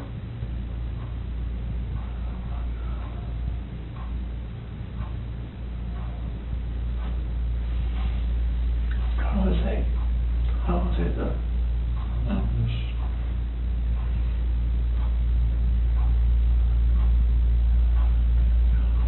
I couldn't, like, call the cops about it. So what did you do? Haul the bodies off or something? I mean, I didn't know what else to do. I freaked out. I didn't know nothing else to do. I didn't know what to do. So she killed Lucy and choked her to death.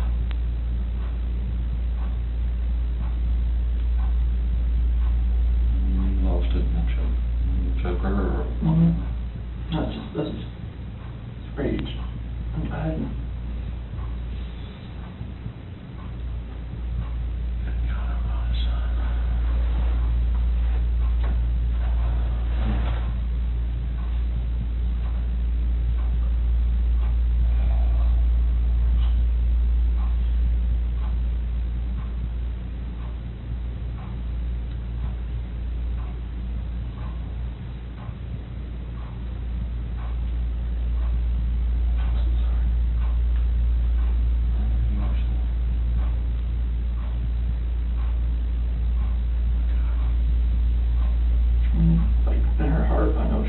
the affair. She just was waiting for me to say something and for me to deny it again. I think she just lost it.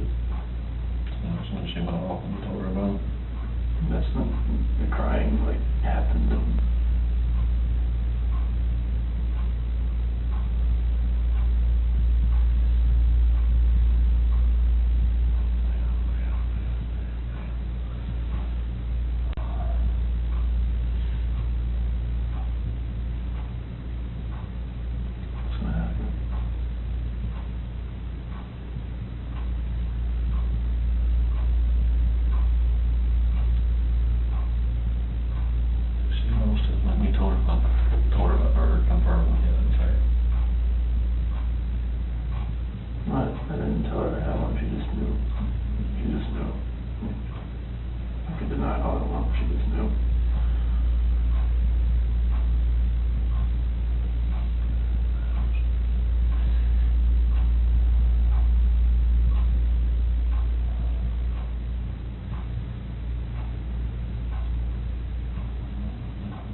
rage.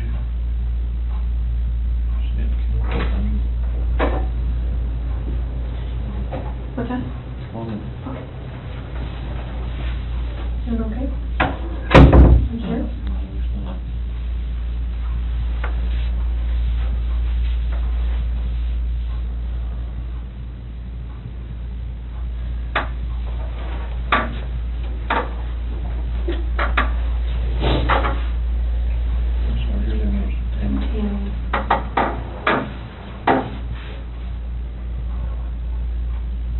Chris, help us work through this with you, okay?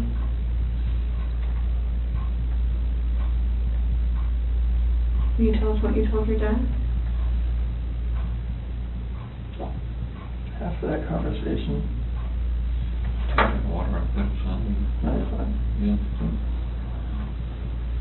After that conversation we had, and she accused me of the affair, she, in her heart, she knew what was going on. And she knew about the dinner the other night. It was too much for just me. She knew about what now? When I told her I went to a Rockies game, I went out to dinner.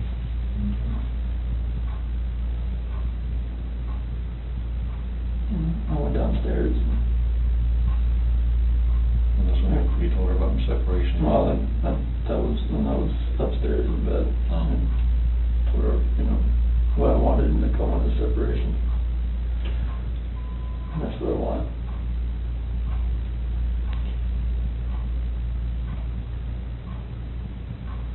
What happened after that? I went downstairs and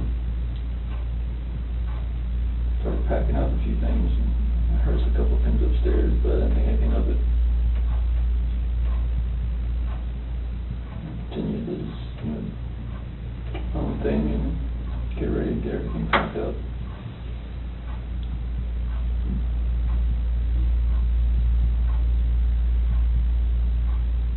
What happened next?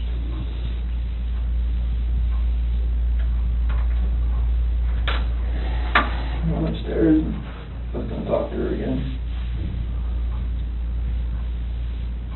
And I saw on the monitor, Bella's covers were like pulled off and she was just laying there.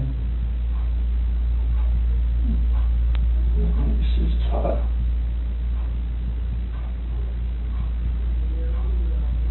So I go over to Cece.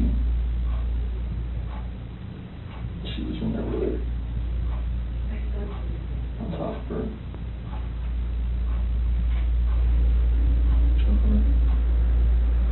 Freaked out. I ran in there and got on top of her.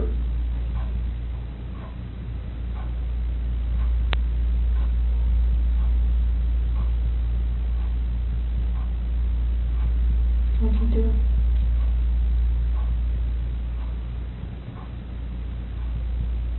Blue.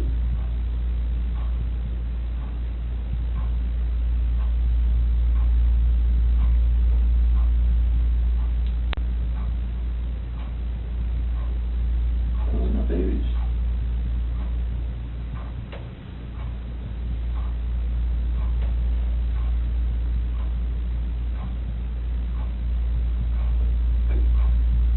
Those are my kids.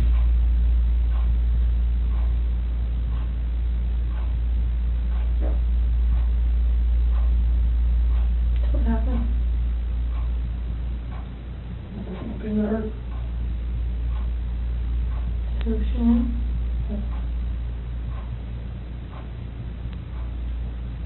Where were you at?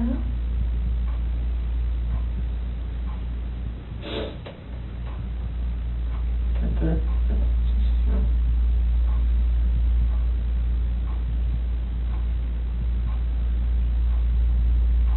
I put her back in our bed. Shannon. In your bed? What happened next? I don't know what to do. I have no idea what to do. I was shaking.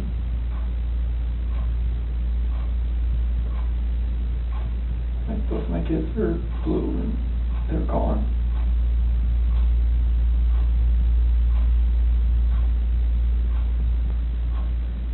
And I'm just like blind, just, I'm not that person, like, I'm just like, she hurt my kids.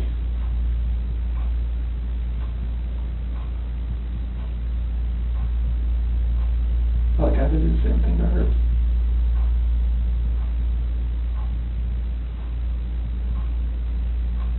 What happened after she was in your bed?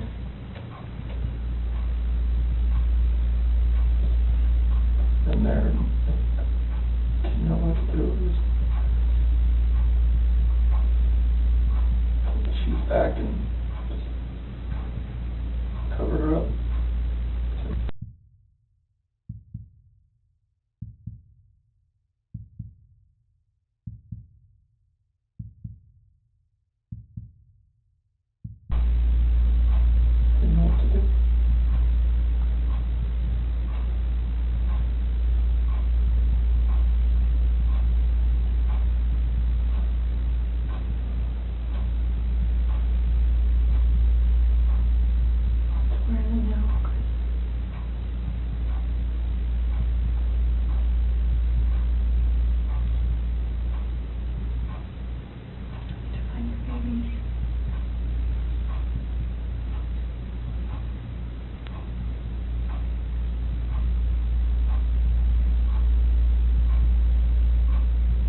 there's no bringing them back. Well, where are they?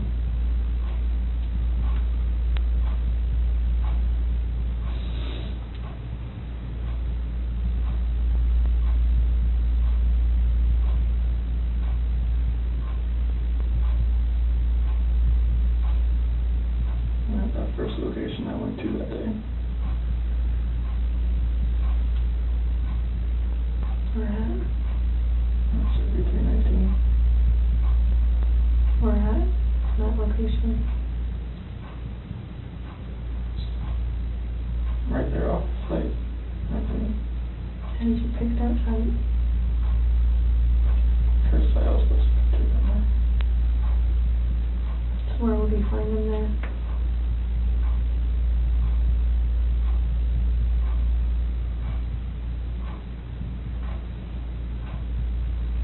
I didn't know what to do. I know. I didn't know what to fucking do. Like, none of this made sense. Why would she hit my fucking girls?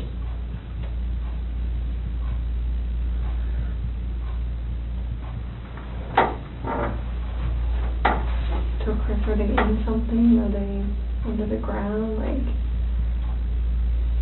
where would you find them? You take us out there? There's no way I want to go out there. I mean, I will if you want me to. I don't want to go. What if you and me and your dad just drove by and you could just say, right there, we could help you just get him out of the cold, you know, take care of him for the last time.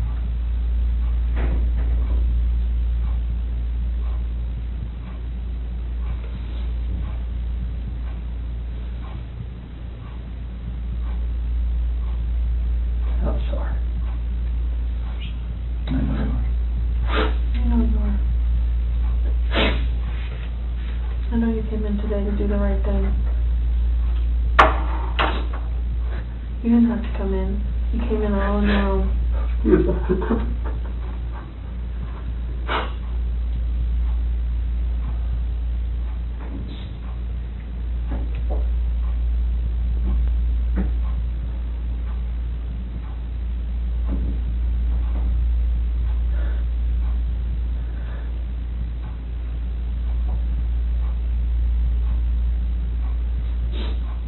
Don't take anything less than me.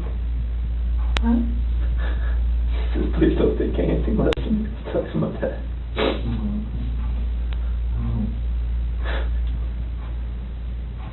Are they all three out there, Chris?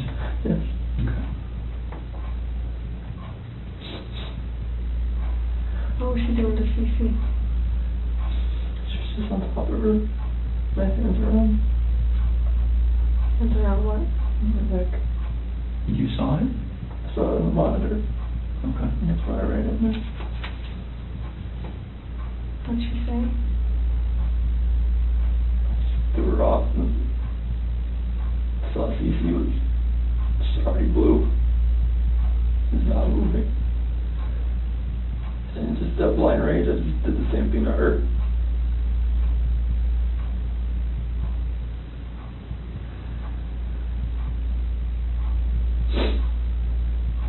Did you ever go into Bella's room?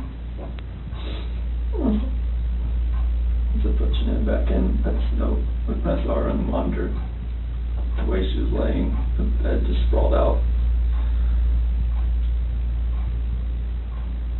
Is that when you packed up their special stuff?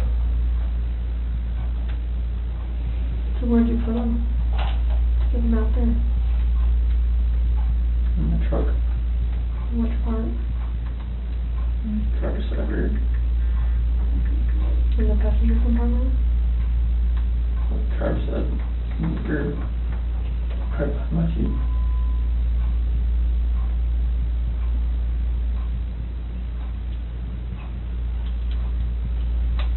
What do you think of on the way out there? There's... And the babies are gone. And I put my hands around my wife's neck and did that same thing. This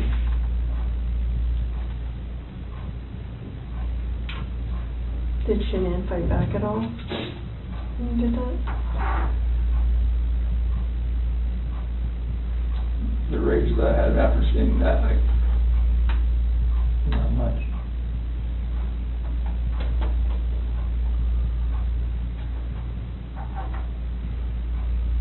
How do you know Shanann was dead? Smooth.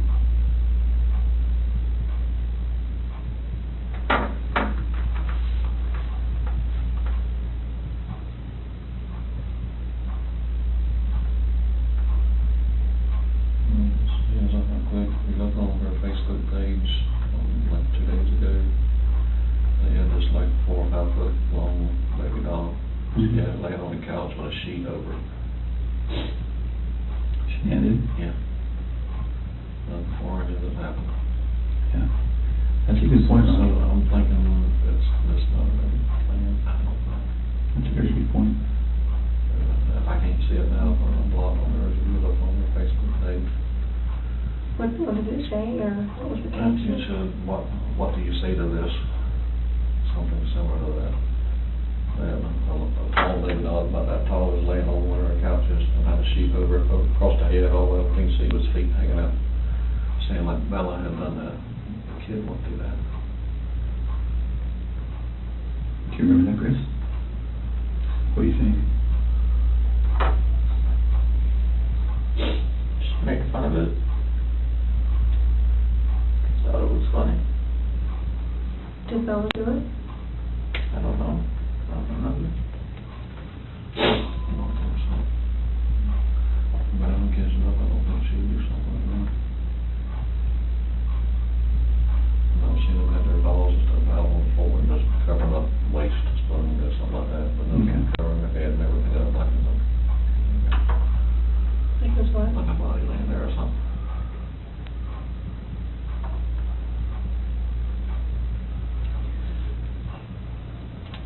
It sounds like kind of. I'm sorry, I lied to you. Commend you. I mean, you knew what was going to happen. You stayed for a reason. Chris, you're a good man. I'm not a good man. Well, you stayed. You wanted to talk. You knew it was going to be hard, and you still stayed. That's what a good man does. Stayed here for 6 hours and 11 minutes before. Just staring you in the face. We're glad you did. I can see when the rage would come out and see look the kids dead. You don't know. You don't know when you look at you come out and see him move.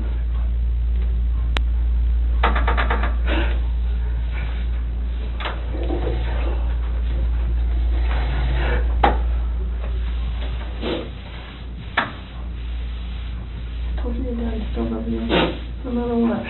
How could you let someone kiss somebody?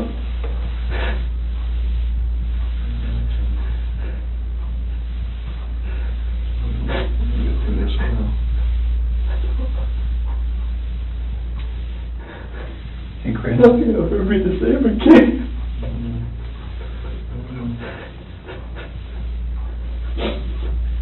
When you came in, was your wife on top of her right when you came in? So you saw it in person? Because I saw the mom, and that's why I rushed in. So I went in there to talk to her again. And when you came in, she was right there on top of you? She was right there. Okay. Her hands on her throat. She didn't know what to do.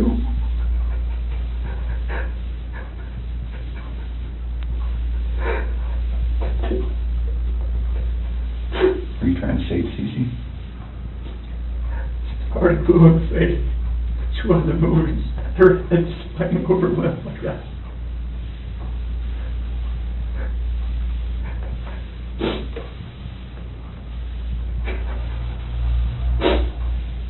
So where did you put them out there, Chris? That's really important.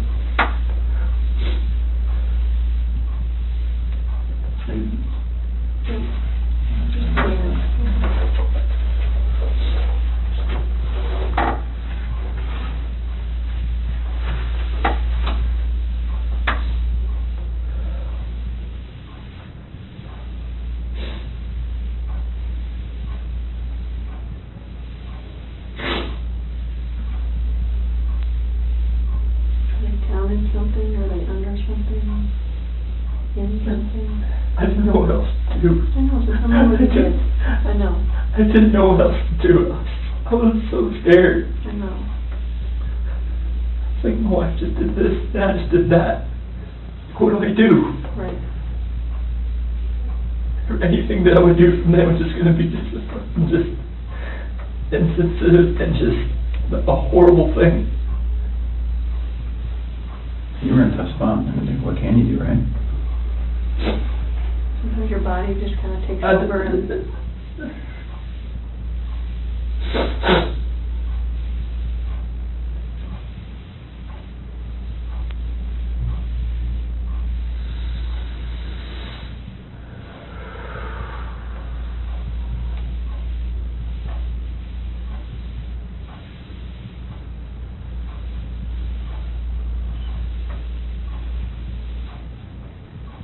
I'm looking at your dad here.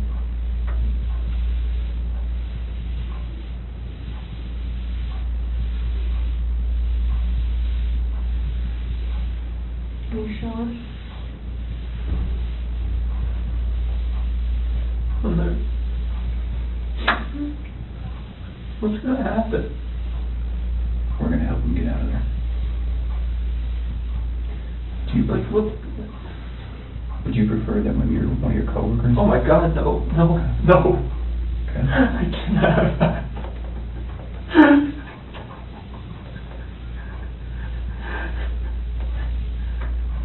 We're afraid of You said that you're about to become a good man. They're going to see this. You're like, what the fuck did you do, Chris? Like, what? Like, why didn't you just call the cops to begin with? Well, they weren't in your shoes. They don't know. I don't. They weren't living your life. I know, but still, it's like...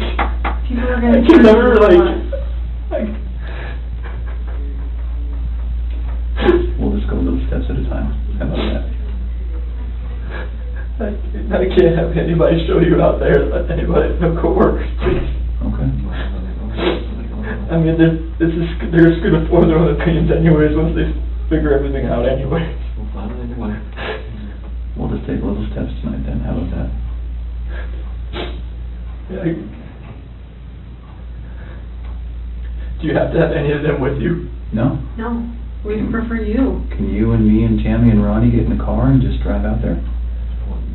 Just general direction. You just point it? Take it from there. Chris, I know they're gone, but they're still your babies, and you're still their dad. And you don't want them out there. I don't want them out there. And you don't want someone else to find them out there.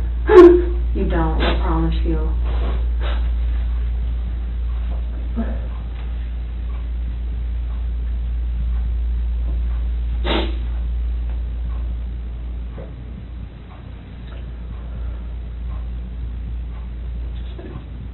You'll take us.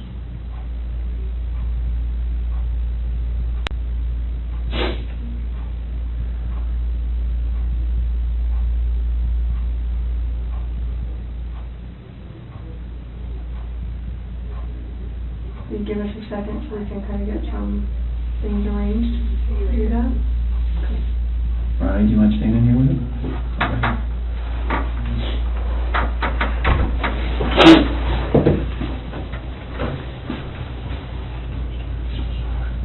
What the fuck is this?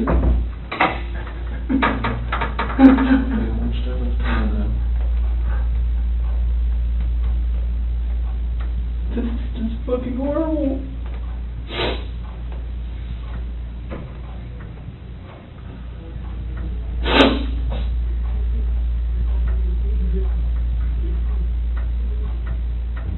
The problem is I don't even know if they believe me or not.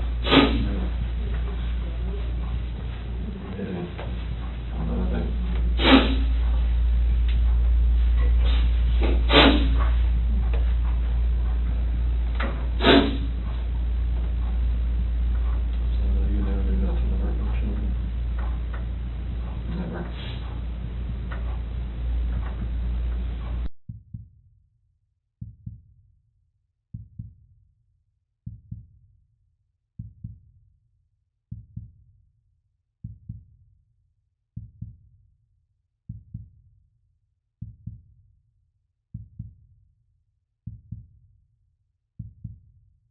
Yes.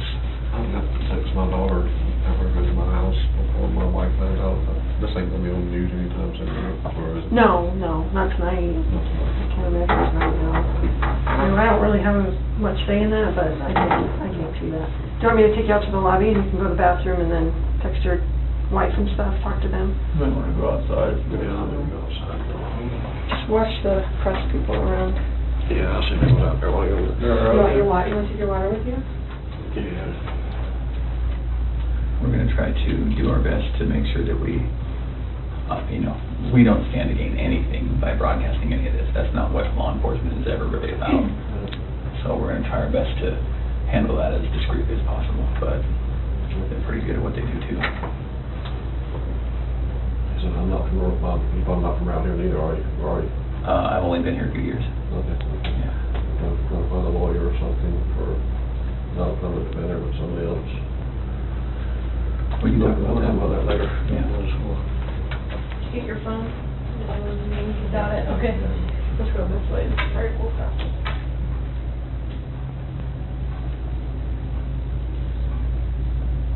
So if you're for it, we'll talk a little bit more. I think we have a picture of, is it Survey 319? I think we have a picture. Kind of walk you through that. I'm sure you have a ton of questions for us about, how your night, month, and week is going to look.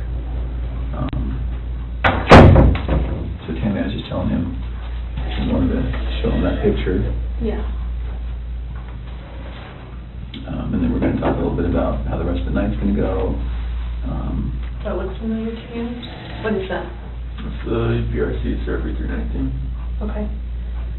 Whereabouts is Shanann and the girls? How old is this picture?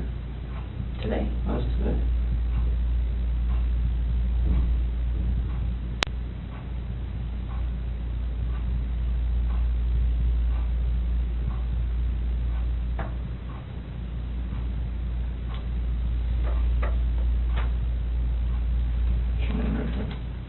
Okay, can you mark it for me? Thanks.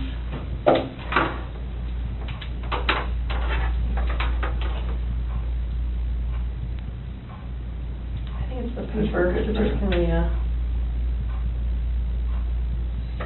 the S for Shanann, okay, and where are the girls at? Here.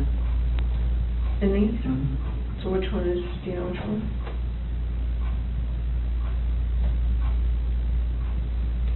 Are they in the tanks? Can somebody who doesn't know what they're doing open those?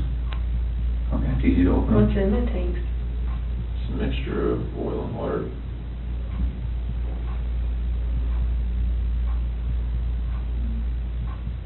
There was a sheet found down here? Mm-hmm. Where's that from? That was what Chanel was wrapped in. What about the girlies? What were they wrapped in? Just in their pajamas? Not their blankets or anything? Where did their blankets and toys and stuff go? Probably flew away in the wind or something right here. Where did you set them or put them? It was right here with that. So how did you dig this out? I'm assuming that's under dirt. How did you dig that? It's a shovel in the back of my truck. That's what I always have. It's like a work shovel? Is it still there?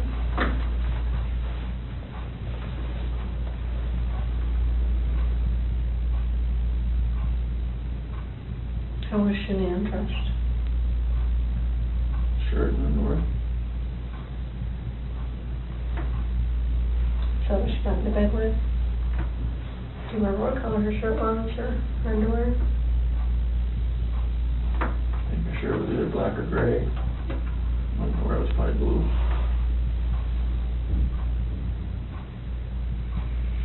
How much time passed, do you think, from the time that she was back in the bed until you put them in the truck?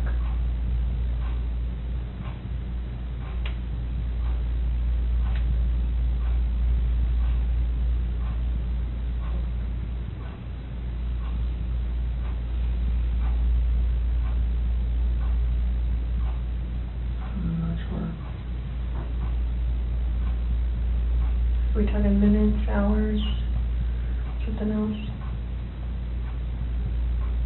From when I left the house.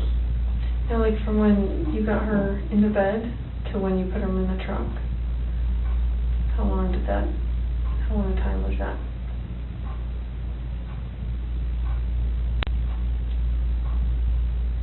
So like from when pushing her in my truck, from the bed to the truck. Yeah, from your master bed to the truck, yeah. Minutes. Okay. Are you talking about covering her up or something? Yeah. And the sheet.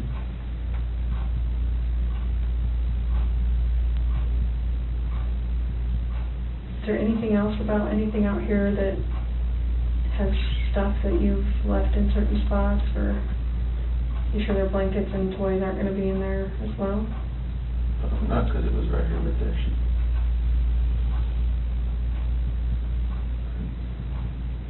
Can you do me a huge favor and just write your name on the bottom?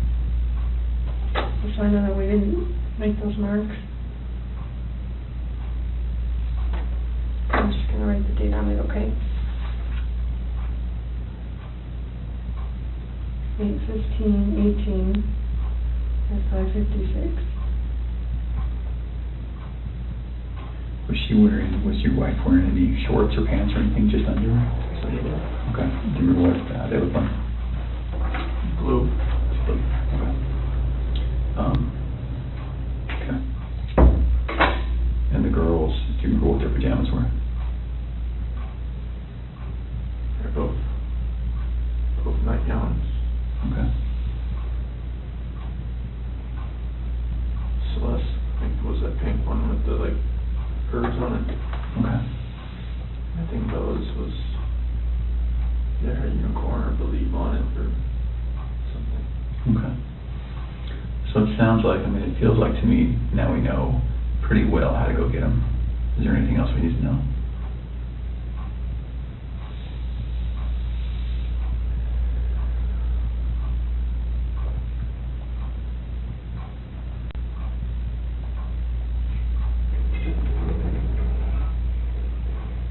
About how to get them?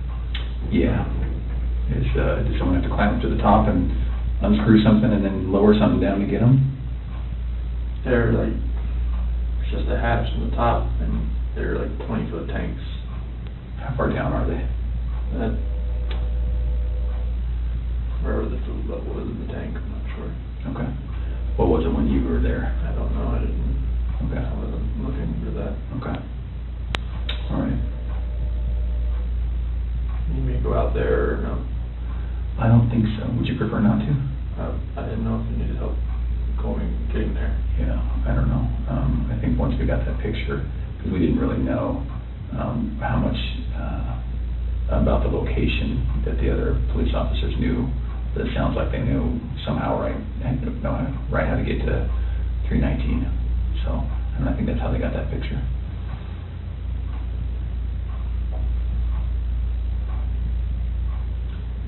Does your nanny cam? Do you have a nanny cam, right? It's a monitor. A monitor. Is it a video one? It's like it cycles back and forth. Between what? Bella and Cece's room. Oh, okay. Okay. Is there any chance it records? No? Okay. I'm just wondering, what do you think ultimately made Shanann snap? Just knowing that not having an affair, and she knew, she just needed me to admit it, and I would admit it. Yeah. Okay.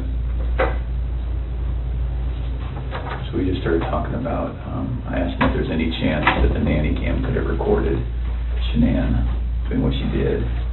And then we were just getting into, what Chris thinks about why she snapped. Mm-hmm. He's just saying, distress from knowing about the other girl. Knowing, but she didn't really know, right? I mean, In her heart, she knew.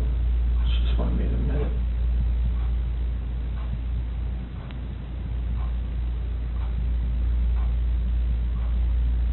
Can we talk about a couple tough things? we need to get it out of the way and just really get it out, just to make sure you have every chance to explain exactly what happened and we have every chance to ask questions.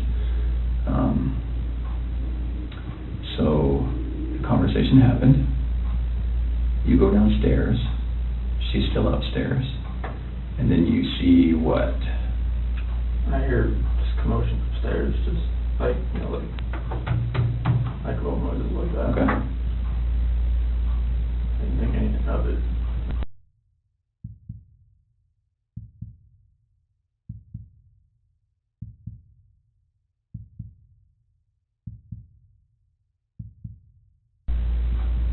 So I go back up and just talk to her again, maybe real fast. And go into their room, her master bedroom. She wasn't in there. Okay, you went there first? Yeah. And why did you go up again? Just to go up and talk to her again. Oh, okay. So it's not as though that noise made you run up, you just stopped? No, I didn't. Okay. Anything in the register or anything like that. I just looked in the monitor and it was on Bella. And where is the monitor, where's the screen that you look at? Is it up or downstairs? It's upstairs. Oh, okay, so you go upstairs, look at the monitor. Yeah, everything's right beside the bed. Oh, you are master bed, okay, Yeah, all right. beside the bed. So she's not in her bed? It's still right there. Okay. If you want to look at it. And it was on Bella. Her covers were pulled back. She was just sprawled out laying there. And then it cycled over. So they got 3, 4, 5 second like interval between when it cycles from room to room. And it cycled over to Cece's room. And that's when I saw her on top of her. That's when I ran in. Okay. So can we talk about, again, it's very, very hard to talk about, but it's good to make sure that we understand.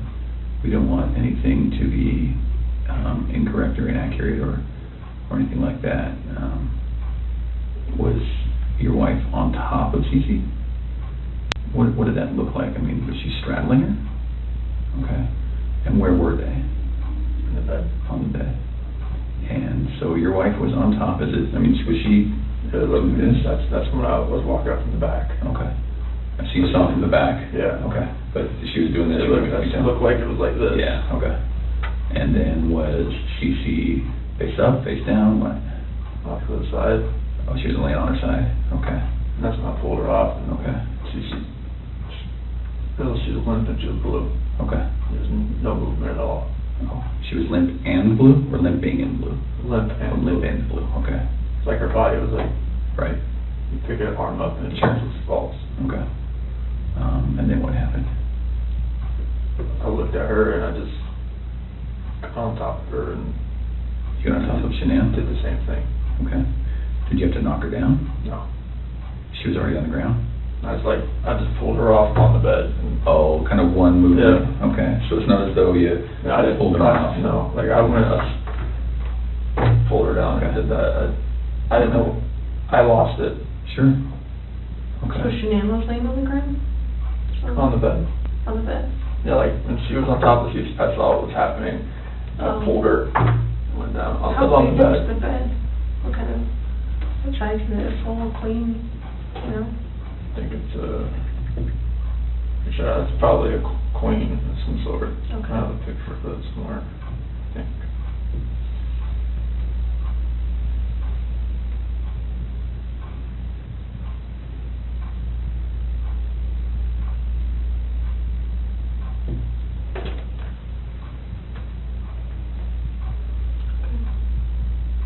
So where was Celeste in the She was all the way up to the top. To the top? Yeah. And I went in and pulled Shanann down. It was crossways. Like So she was laying this way. As I was.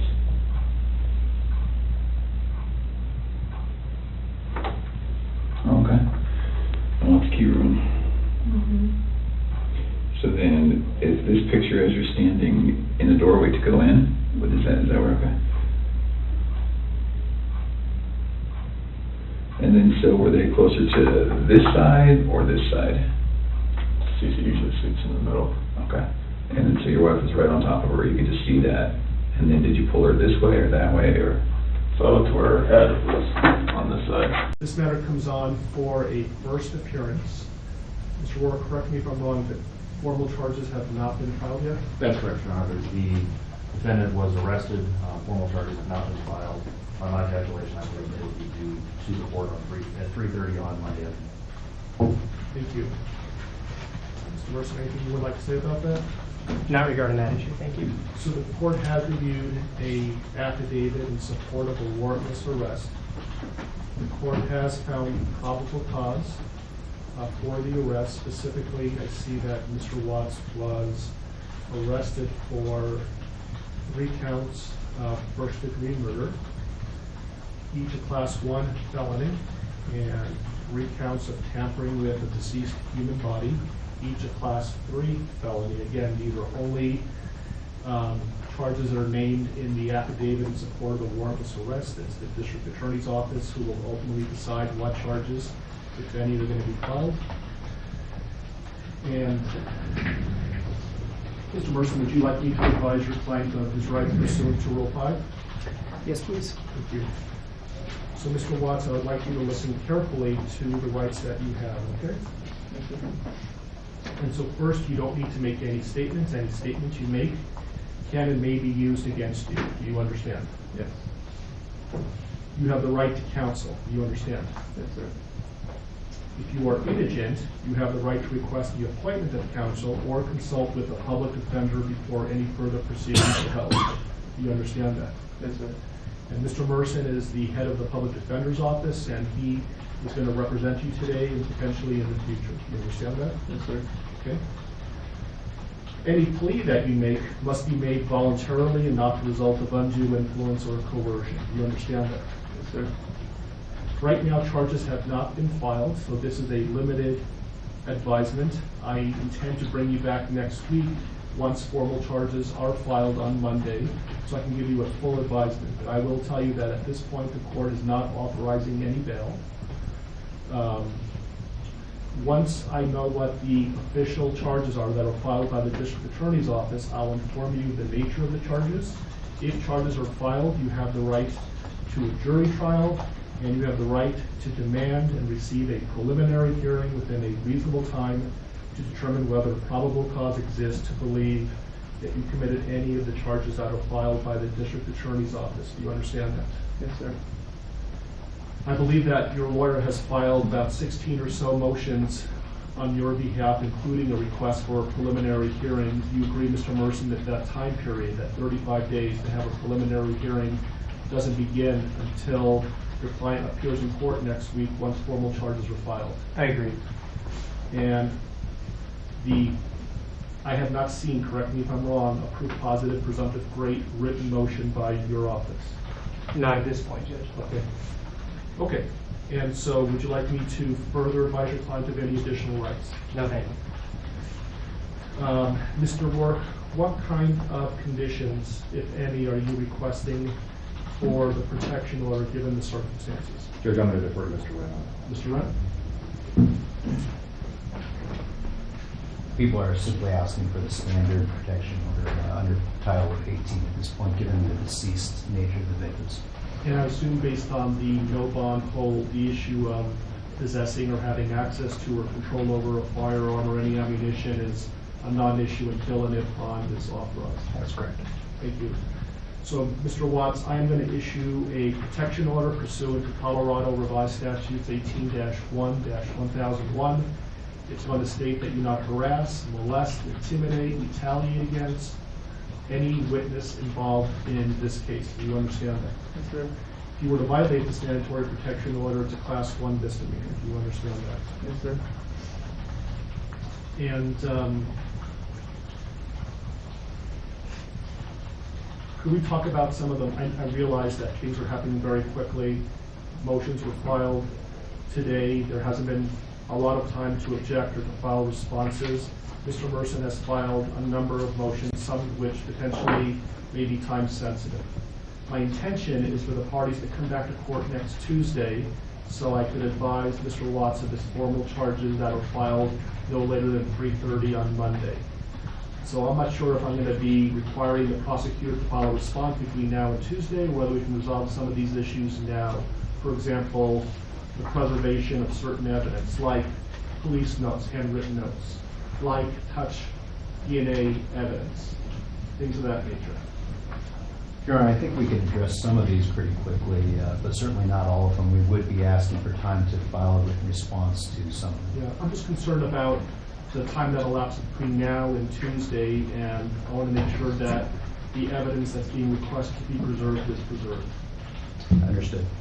So, for example, can you, any objection for me to order that all law enforcement, both the state and federal that were involved in this case, preserve their handwritten notes? Any objection to that? No.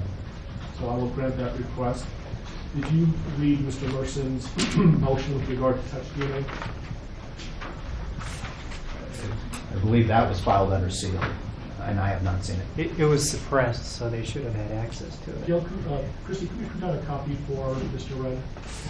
Again, I appreciate the fact that this happened very quickly, and so let me get you a copy of that, a hard copy of that, and then you can review it and let me know what your thoughts are.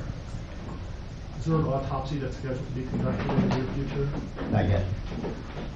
It was a 16. 16? Yes. While we're waiting, Mr. Merson, I noticed that... Actually, I'm sorry to interrupt, Judge. It was D17. D17? Yeah, sorry. So I see that your motions are numbered, but I'm missing 9 through 15. Yeah, I basically counted them and then started off. There were some other people in my office that had filed those other pleadings and not numbered them. I just want to make sure I'm not missing something. I don't think you are. I think many of them concern the media issue. On the way over here, the deputies advised the court had already ruled on that.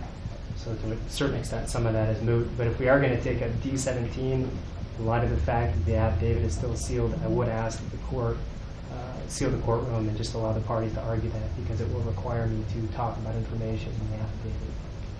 Well, why don't we give Mr. Wren an opportunity and let me know whether, without talking about the substance, whether he has an objection or not.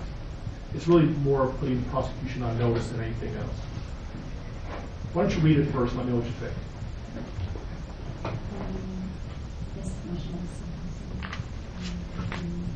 You can give to the prosecution.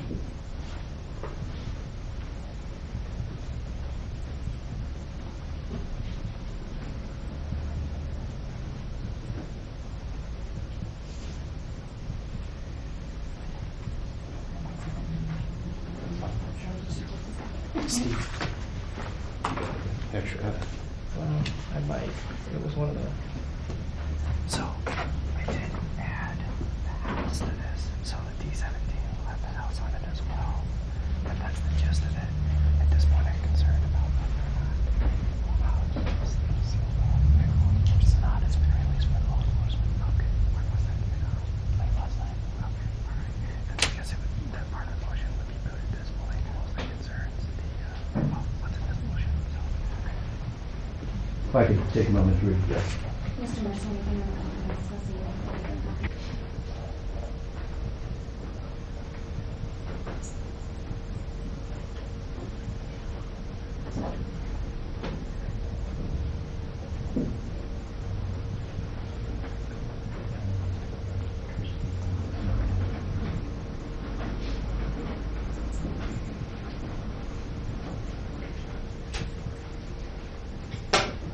Mr. Ryan.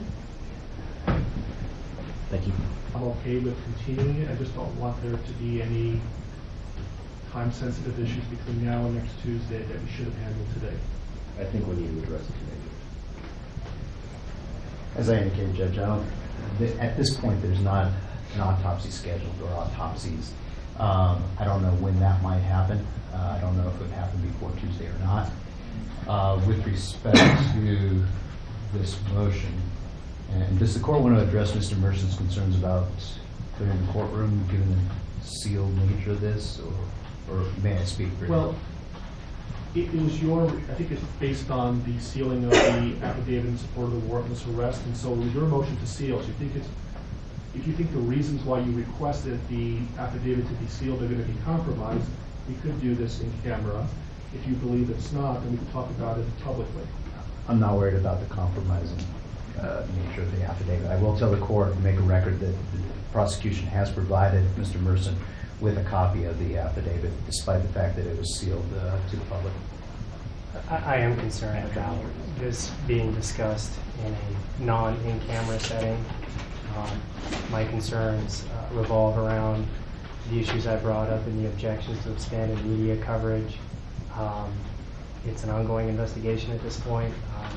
I have concerns about, what would be discussed and how that would implicate Mr. Watts' right to a fair trial and his due process right. So my request is that the court seal the courtroom so we can discuss this. Mr. Wright? Move that to the discretion of the court. It seems to me, based on everything I've heard, that the affidavit is going to be released at some point. It was the prosecution who requested the sealing of the affidavit. They're not concerned about this being compromised, the investigation being compromised. And so I think we can talk about this publicly. Mr. Wright? And when you say talk about this, are we still talking about yes. D17, yes. Which was also filed under seal? Yes. So with respect to paragraph number 3, Judge, our concerns relate to the way this is worded.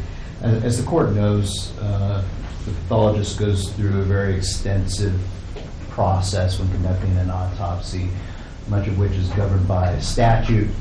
I think most of what he's asking for is standard procedure for an autopsy conducted in this jurisdiction and would be done. However, I have concerns about the way this is phrased in that it orders collection of trace DNA and touch DNA from certain areas of bodies that at this point we don't even have, frankly. Second, we don't know if that trace DNA is going to even exist if we have the bodies. So there's no way to order us to find something that may or may not exist. I think when I read the motion, it essentially is putting the prosecution on notice that at some point they may be in possession of exculpatory evidence, and it's their duty to make reasonable efforts to preserve that and ultimately provide that to the defense. And so I think they're on notice by the mere fact that we're talking about this, that Mr. Wren got a copy of the motion, and if this becomes an issue later on, we can litigate this, and there's some pretty significant sanctions for the destruction of exculpatory evidence. Okay, so that will be the ruling of the court. Your Honor, may I ask one clarifying question? Because the way that the motion is titled talks about the collection of touch or trace DNA at 2825 Saratoga Trail as well as during the autopsy, but the body of the motion does not. I want to make sure that Mr. Merson is aware that the home where the homicides were alleged to have occurred has been released by law enforcement, was released as of about midnight last night. So even as we stand today, we are not in a position to be able to go back in and collect trace DNA from that home. So I just want to make clear that the ruling of the court does not require us to do anything affirmative with respect to the home. And Mr. Wren advised me that the government is no longer in control of the home, so I'm aware of that. Thank you. Thank you. Thank you.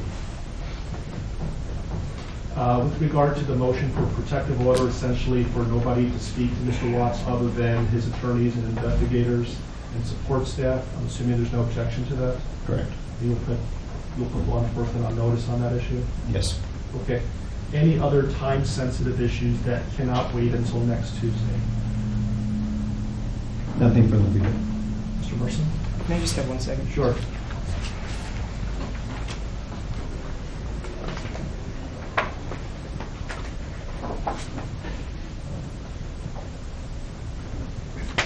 Nothing further. Thanks, Judge. Okay, and I would just respectfully ask that if you file anything between now and next Tuesday, certainly into the future, if you could advise your office of this, if there's more than one lawyer working on it, please number every pleading that's filed, and for the prosecution as well, maybe you can use letters. And that way I know that I'm not missing something. That would be wonderful. Yes. Yes. Okay, so we'll see. Let's pick a time next Tuesday. I know everybody's really busy. I just had some time open up. And so what's a convenient time for everybody to be here? I'm also going to be asking if there's victim rights compliance today and see if there's a more convenient time for whoever the victim rights representative is.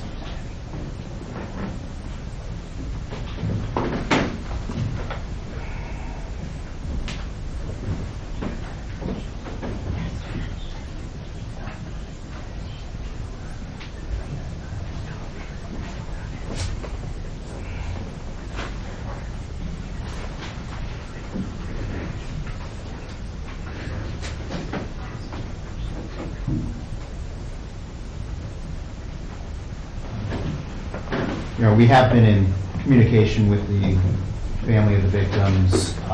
We are in VRA compliance with that, based on that effort. At this point, we don't have any specific times that are good or bad for the family, but we will certainly contact them as soon as we leave and clarify their availability for next Tuesday. How about the attorneys? What's a good time for you to be here on Tuesday? Anytime, Judge. I'll make it work.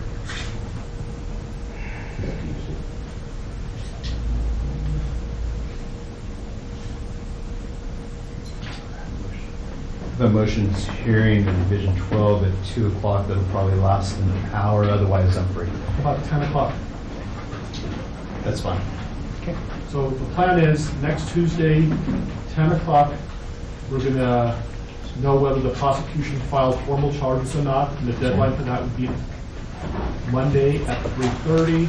I will give Mr. Watts a more detailed advisement, and then we'll decide what the next step is going to be. Does that work for everybody?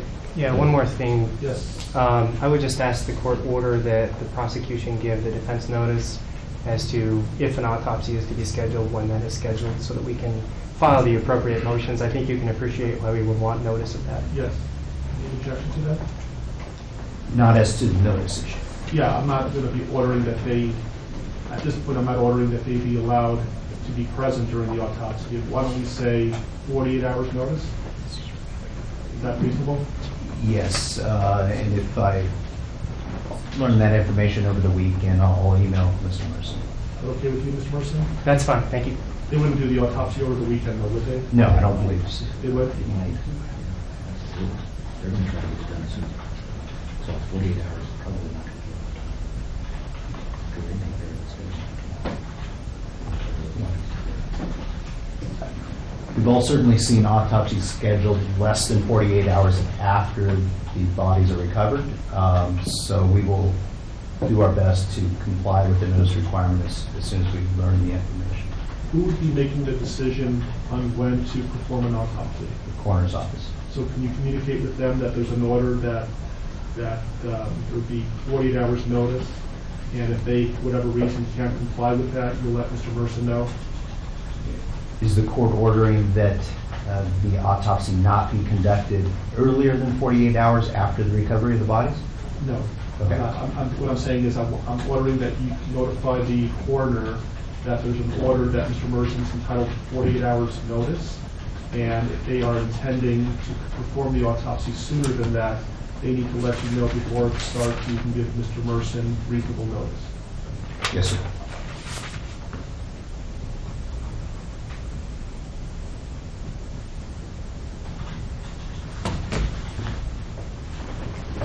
Anything else you can think of between now and next Tuesday that we can resolve today? Yeah. Nothing from the prosecution. Nothing from the defense, thanks. Okay.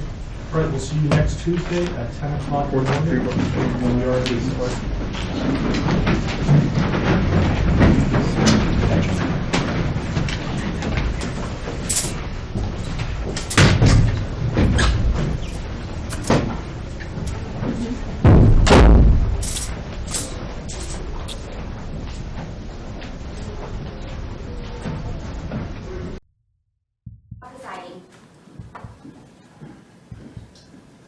Good morning, and welcome to be seated.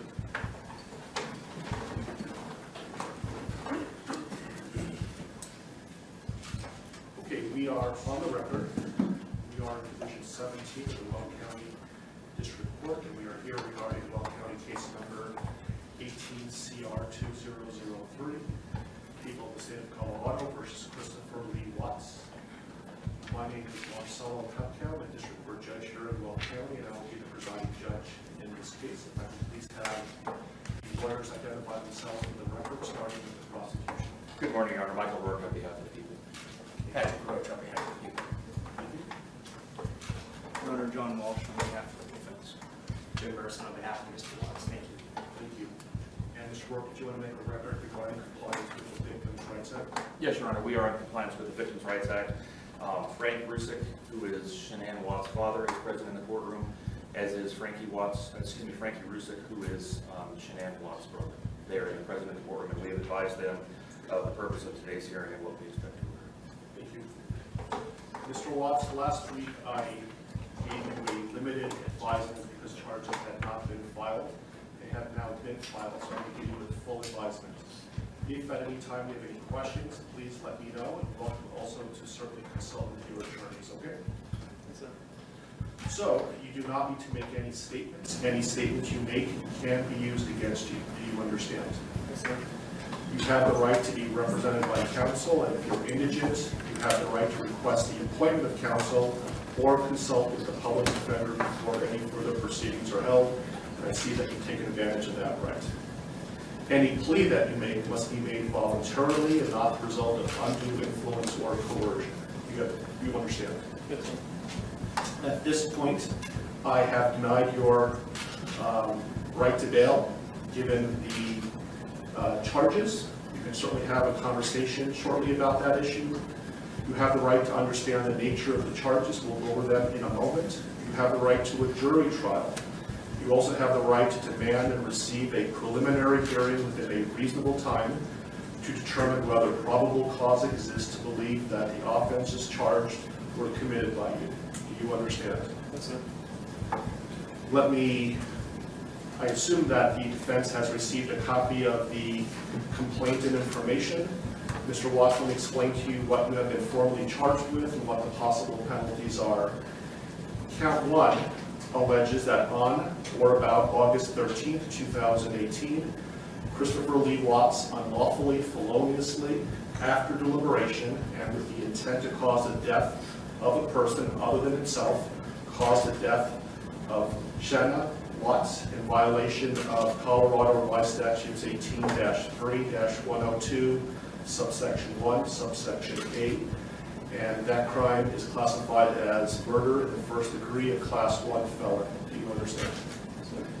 Count 2 alleges murder in the first degree, also a class 1 felony, and it reads that between and including August 12, 2018 and August 13, 2018, Christopher Lee Watts unlawfully, feloniously, after deliberation, and with the intent to cause the death of a person other than himself, caused the death of Bella Watts in violation of Colorado Revised Statutes 18-3-102, subsection 1, subsection 8. Do you understand? Yes, sir. Count 3 alleges murder in the first degree, a class 1 felony, and specifically it alleges that between and including August 12, 2018 and August 13, 2018, Christopher Lee Watts unlawfully, feloniously, after deliberation, and with the intent to cause the death of a person other than himself, caused the death of Celeste Watts in violation of Colorado Revised Statutes 18-3-102, subsection 1, subsection 8. Do you understand? Count 4 alleges murder in the first degree, a class 1 felony.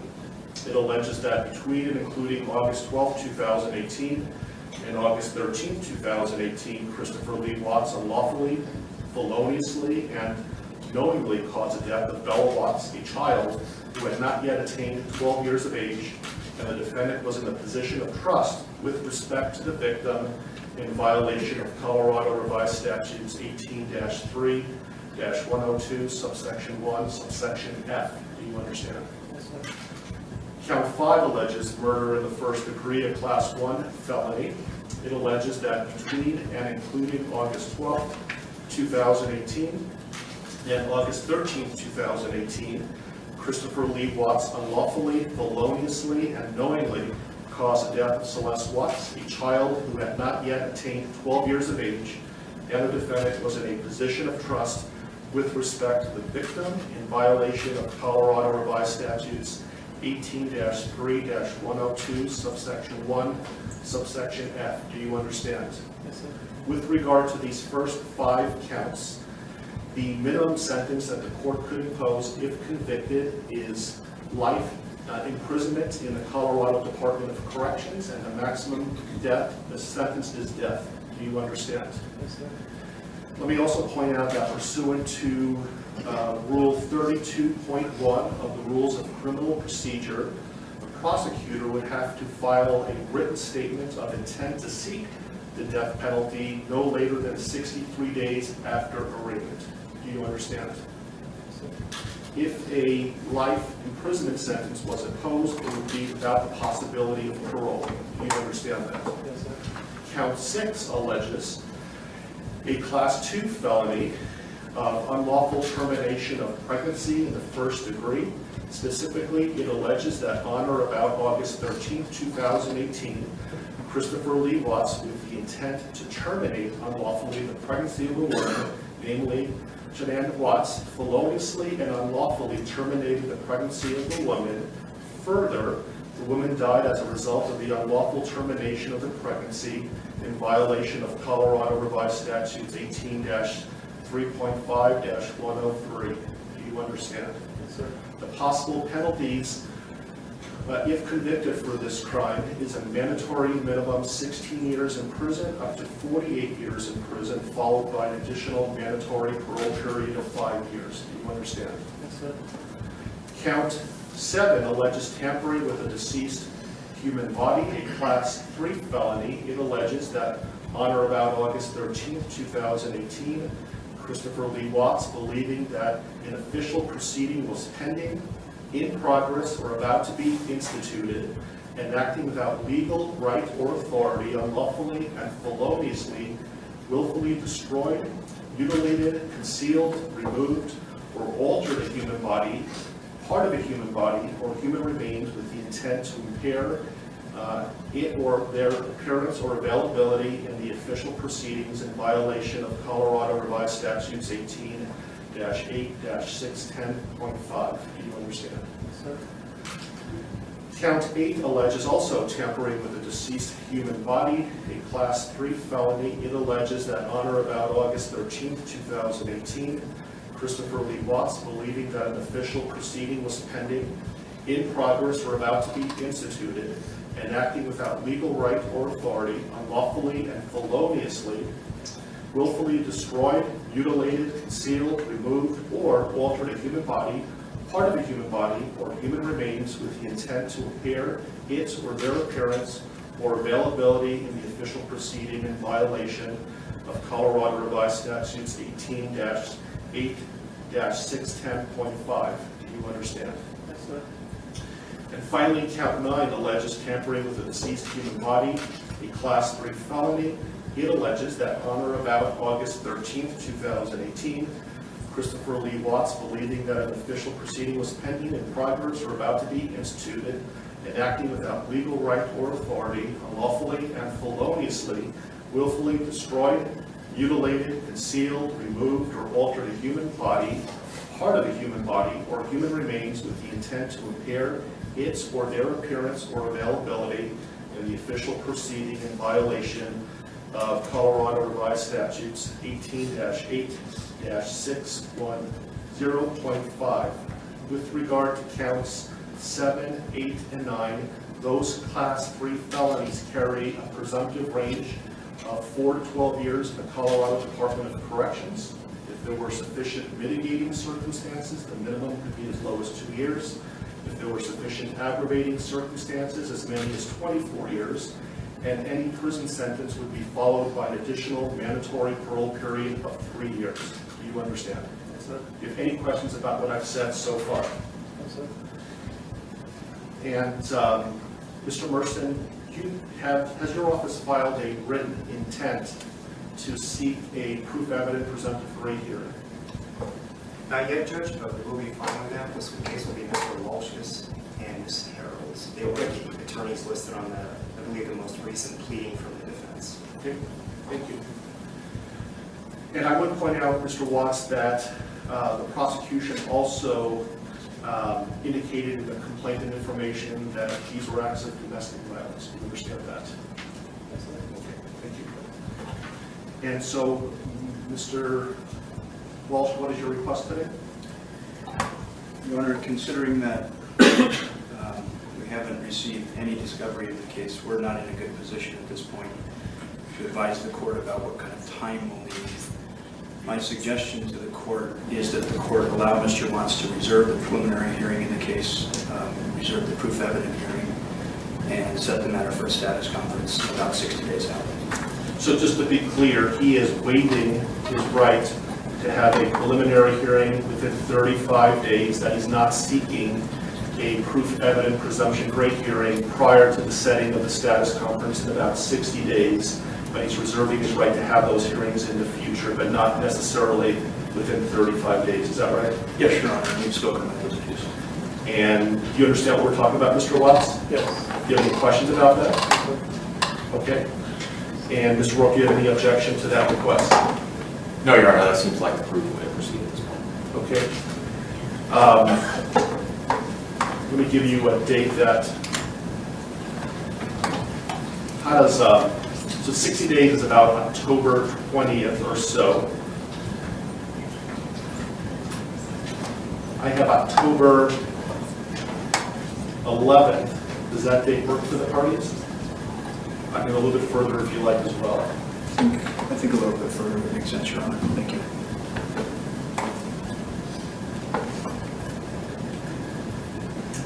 How about November 19th? While we're waiting for lawyers to let me make a record that the court's going to find that Mr. Watts is knowingly, intelligently, and voluntarily waiving his right to have a preliminary hearing within 35 days. And while he has not asked for a proof evident presumption great hearing yet, I'm told that he will, but he's not requesting that hearing prior to the status conference that we're setting today. Agreed? Yes. That date works fine with the defense, Your Honor. Thank you.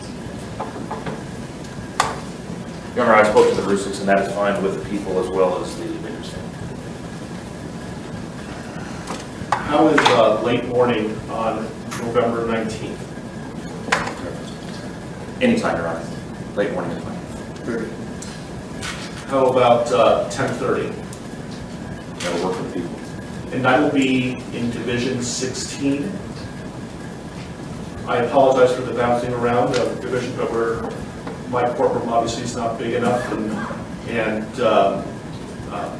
I will keep you updated on where the divisions are going to be, but the next court date will be in Division 16. Are there any other questions, comments, concerns, anything that we can address today before us recessing? I think there are a couple of things outstanding, Your Honor, and first I wanted to address one very ministerial point of clarification with respect to the standing decorum order that the court entered yesterday. By its terms, and when the court defines the applicable areas, that includes my office, specifically the boundaries of the district attorney's office. I just wanted to make a request for clarification that the terms of this order do not apply to the conduct that occurs within my office itself. Agreed. Thank you. Otherwise, I have provided a copy of this to the employees of my office, and we will be providing it to law enforcement after this hearing is on. Thank you. I also intend on issuing a case management order later today, so be on the lookout for that. I don't know if the court has the desire at this point this morning to address a couple of the other outstanding motions that the Public Defender's Office has filed that we had entered or filed responses to. We have not addressed motions 2, 3, 5, and 7. And those are the defense motions 2, 3, 5, and 7. And for the record, our responses were C, D, E, and F.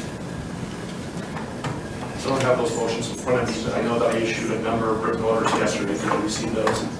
I received written orders, but not as it relates to those 4, so perhaps they just haven't reached my desk yet. If they haven't yet, I will issue a written ruling. We'll be getting them shortly. But I issued a number of orders yesterday. Your Honor, does that include, I did get the order on motion 5 and motion 7. Does that include motions 2 and 3 then that the court would? Remind me what 2 and 3 are again? Motion 2 is the motion to allow confidential defense experts to be present for any testing. And we did have a bit of additional argument on that if the court wanted to hear it. Motion 3 is a motion for a protective order. I prefer that you put it in writing, then I'll issue a written order with regard to that. Is that something that's time sensitive? I think it could be, Your Honor. I can't speak for the district attorney, but it could be. I can tell the court, understanding what Mr. Walsh is referring to in motion number 2, it is not something that is going to occur in the next day or 2, so it's not time sensitive in that respect. So you'll be received, if you want to put something in writing, you're certainly welcome to, and I will issue a written order in a timely manner. Does the court want to give us a deadline for that? Sure, when would you like to file a response? I can have it done in a day or two. Okay. And so, do you have control, Mr. Warren, as to when the testing is going to occur? Absolutely, I can certainly make clear to our forensic agents that pending the litigation or the receipt of a court order on this, that we will not do any forensic testing. That'd be great. So did you want to have time to file a reply to the response? If necessary, if I could have 3 business days to file a response to whatever Mr. Walsh files in the next couple of days, I would appreciate that. Okay, so Mr. Walsh, do you have something filed by close of business tomorrow? Yes, sir. Okay, so close of business on Monday, Mr. Warren? Yes, sir. Then I'll have something to the parties by midweek next week. Thank you. Any other issues that we can resolve today? Not for the people now. No, Your Honor. Okay. Okay, we are in recess. Thank you for your time.